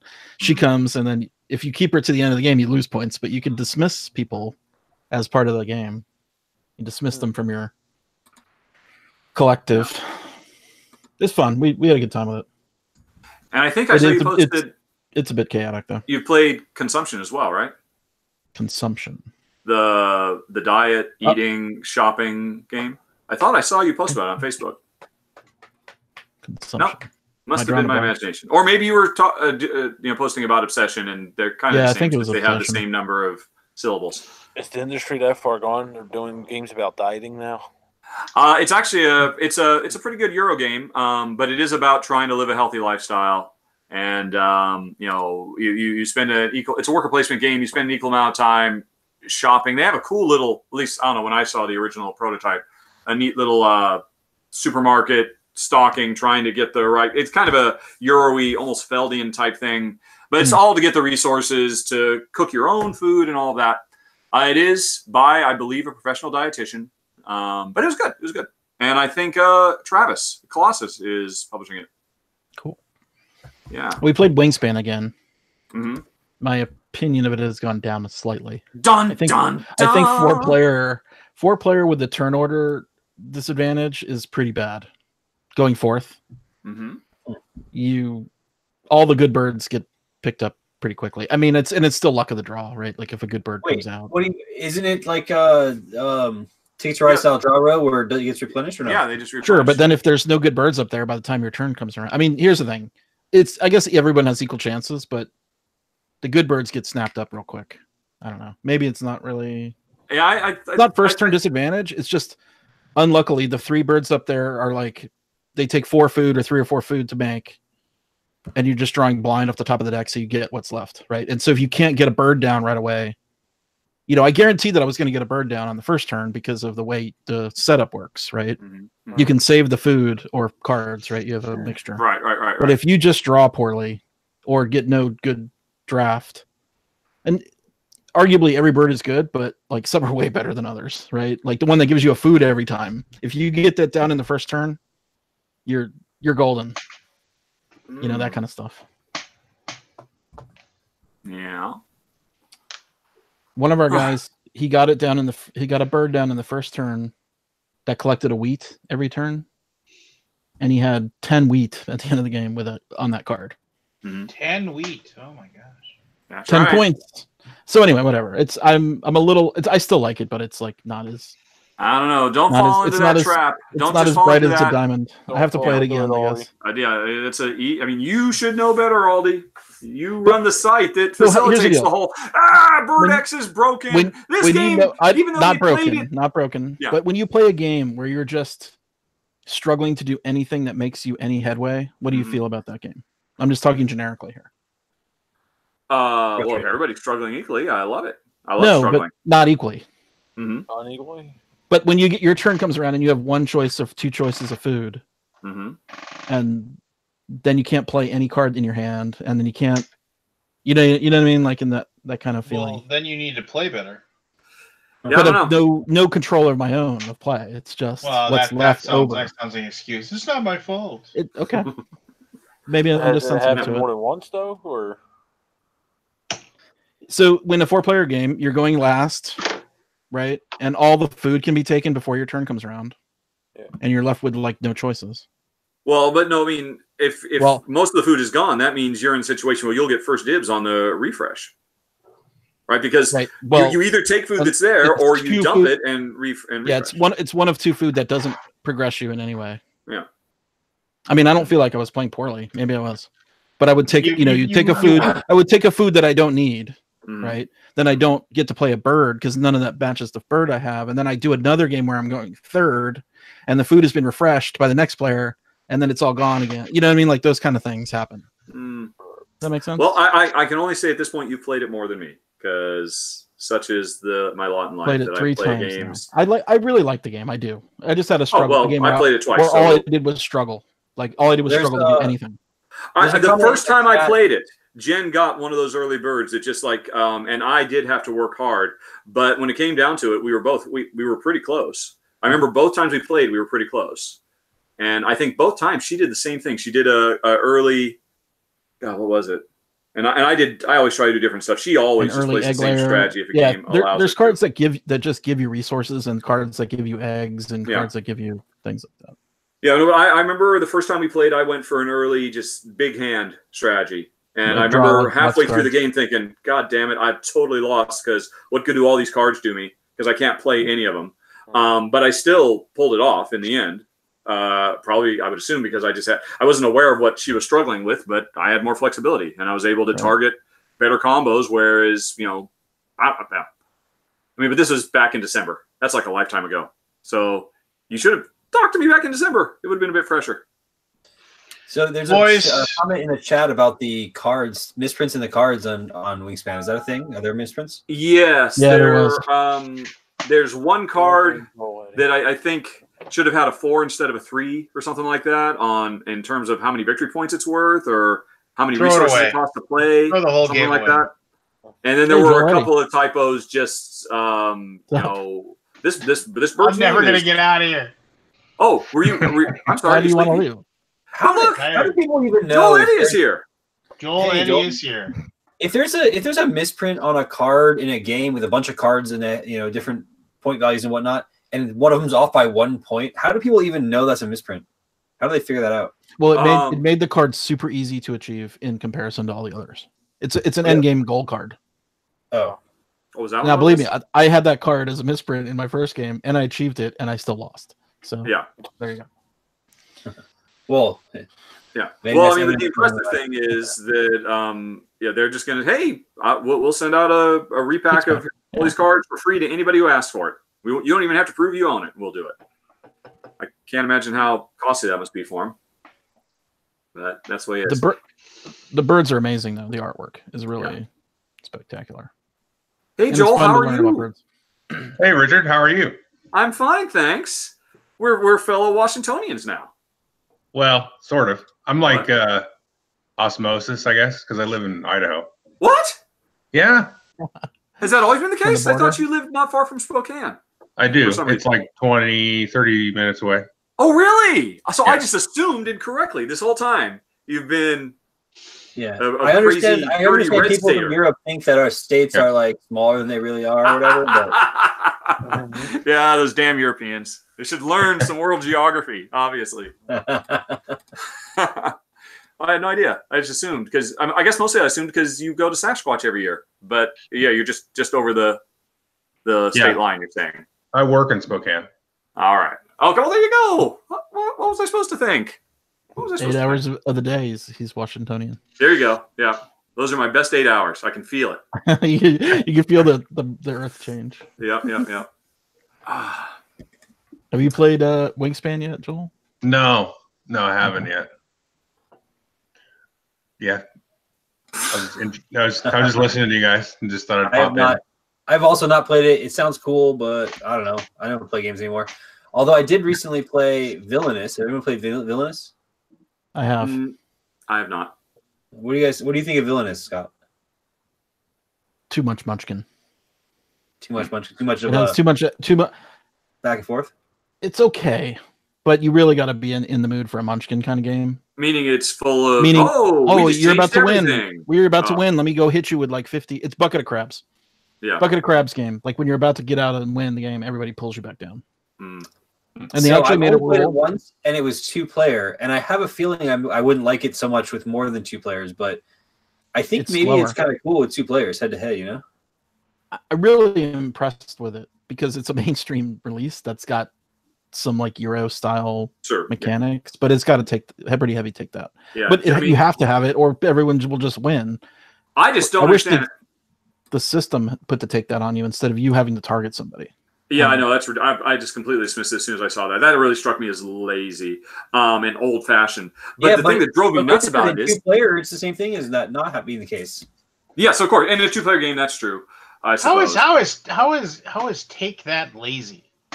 No, having a handful of cards that are just nothing more than I take 2 of your things, or I destroy or whatever, and that's like a major part of the game. Feels lazy was the wrong word. I amended that to say old fashioned.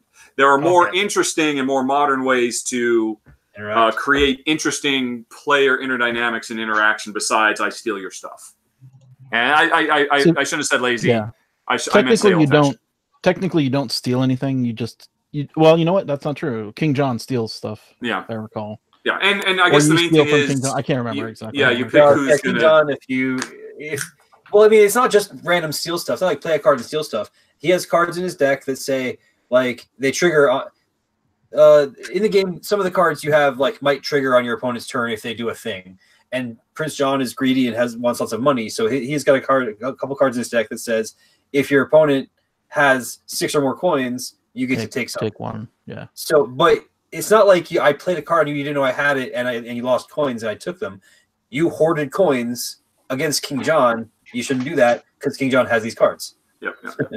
Yeah. No, it's not like it's not like you guys just take your last $3. It only happens if you hoard money. The thing that drives me nuts. In that particular case, I wouldn't call that. I would disagree with that being take that or whatever. Right. The thing that drives me nuts about that game is what's that? I enjoyed being the villain. What drives me nuts is it should be a cooperative game. The villains should be teaming up to work against the forces of the do-gooders and all that. Yeah. Because that game is in such a lucky position because it's sold to mainstream audiences. It's going to get bought by mainstream audiences. And whoever the developer of it is had a great opportunity to show everybody, you don't have to have a fancy, pretty knockoff of Sorry or, all the things you expect board games to be, just everybody getting around the table and, messing with each other.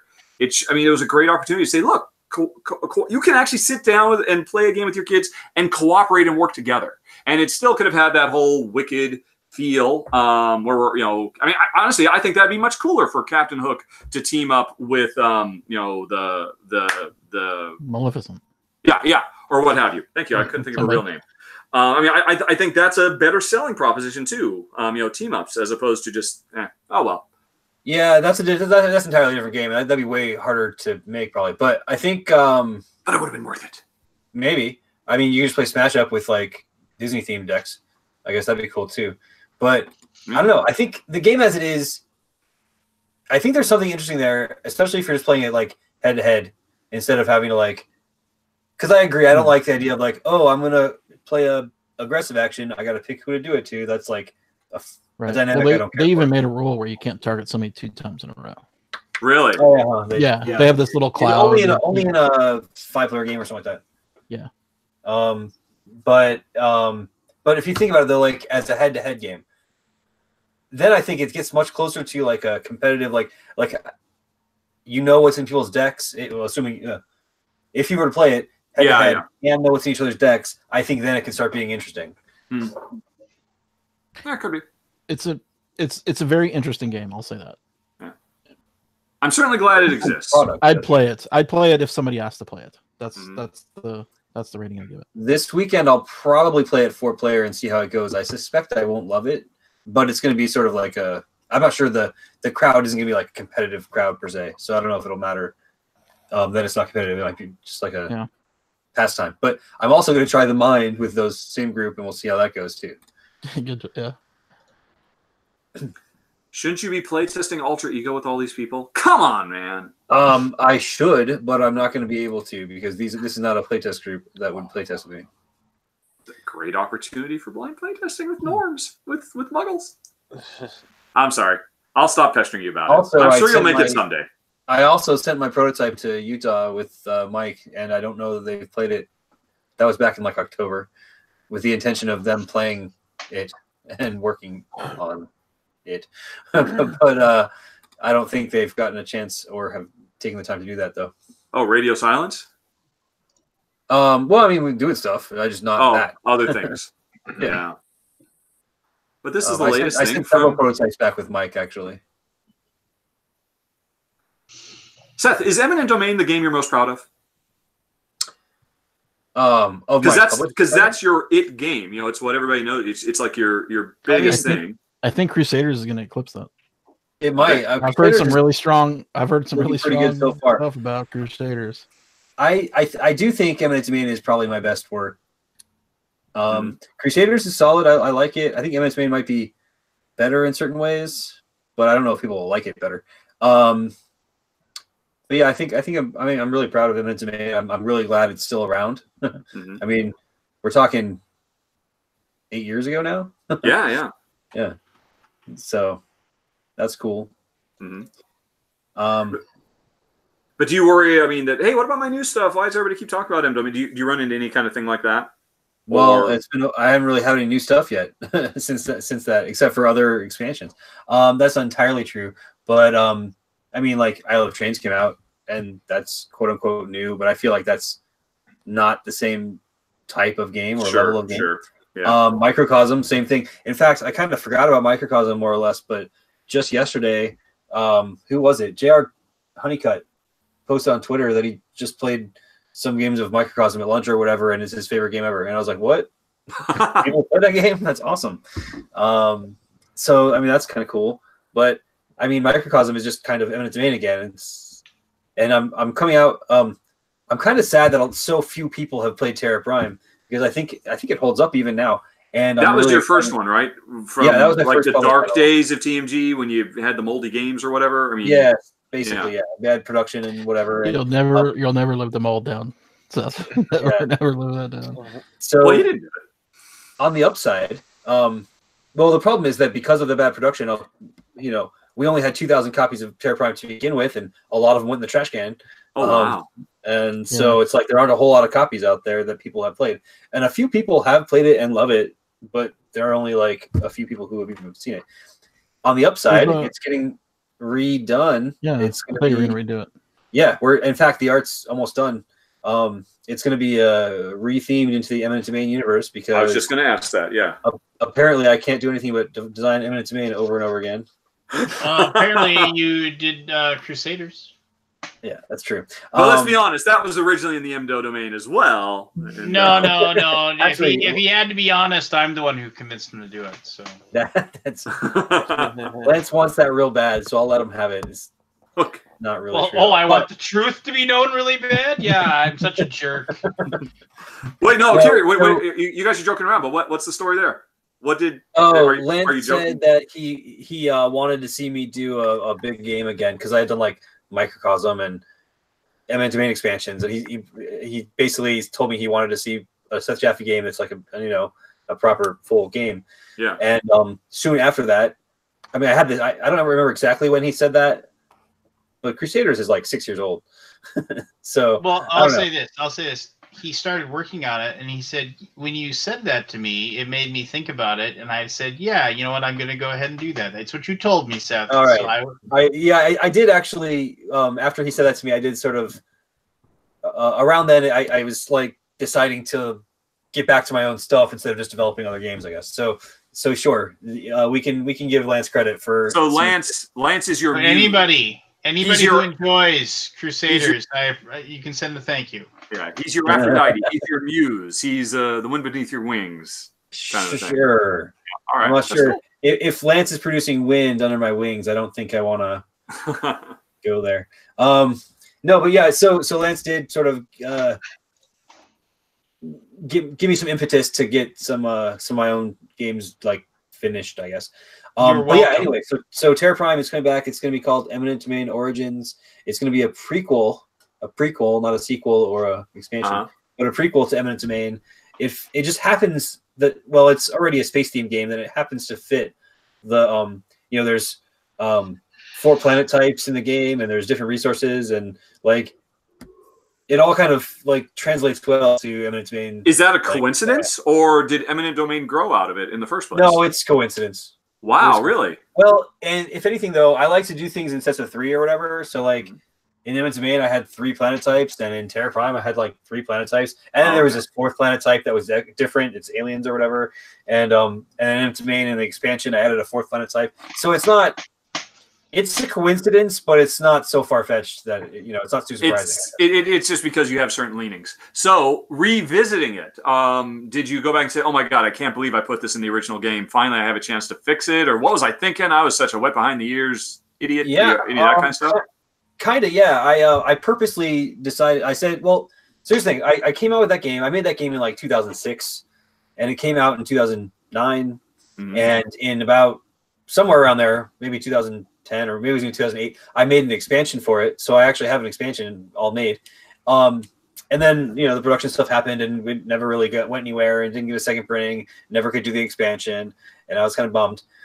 So at some point I thought, it'd be cool to bring this back. And at that point it was, many years had passed, but I forget exactly when this was, but a couple of years ago, I was like, there's stuff I would have done differently, for sure. So I actually went through and I went through the rules and thought about the dynamics of the game and thought, what would I do differently now, or what do I wish I'd done differently? And so Eminent Domain Origins will be an updated version that will be, I will fix things I thought could have been better, and I've also added the expansion in, so it's going to include the expansion. And at first I was going to include it as optional, you can play the base game or the base game, but I'm not. I'm just going to make it the expansion content will be part of the game. Yeah. Lance in the private chat is literally kicking us under the table, saying, "Dude, come on, let's go." Whatever. He can hang up all he wants. He doesn't. He always forgets that when he hangs up, we can still be online. That is true. Nope.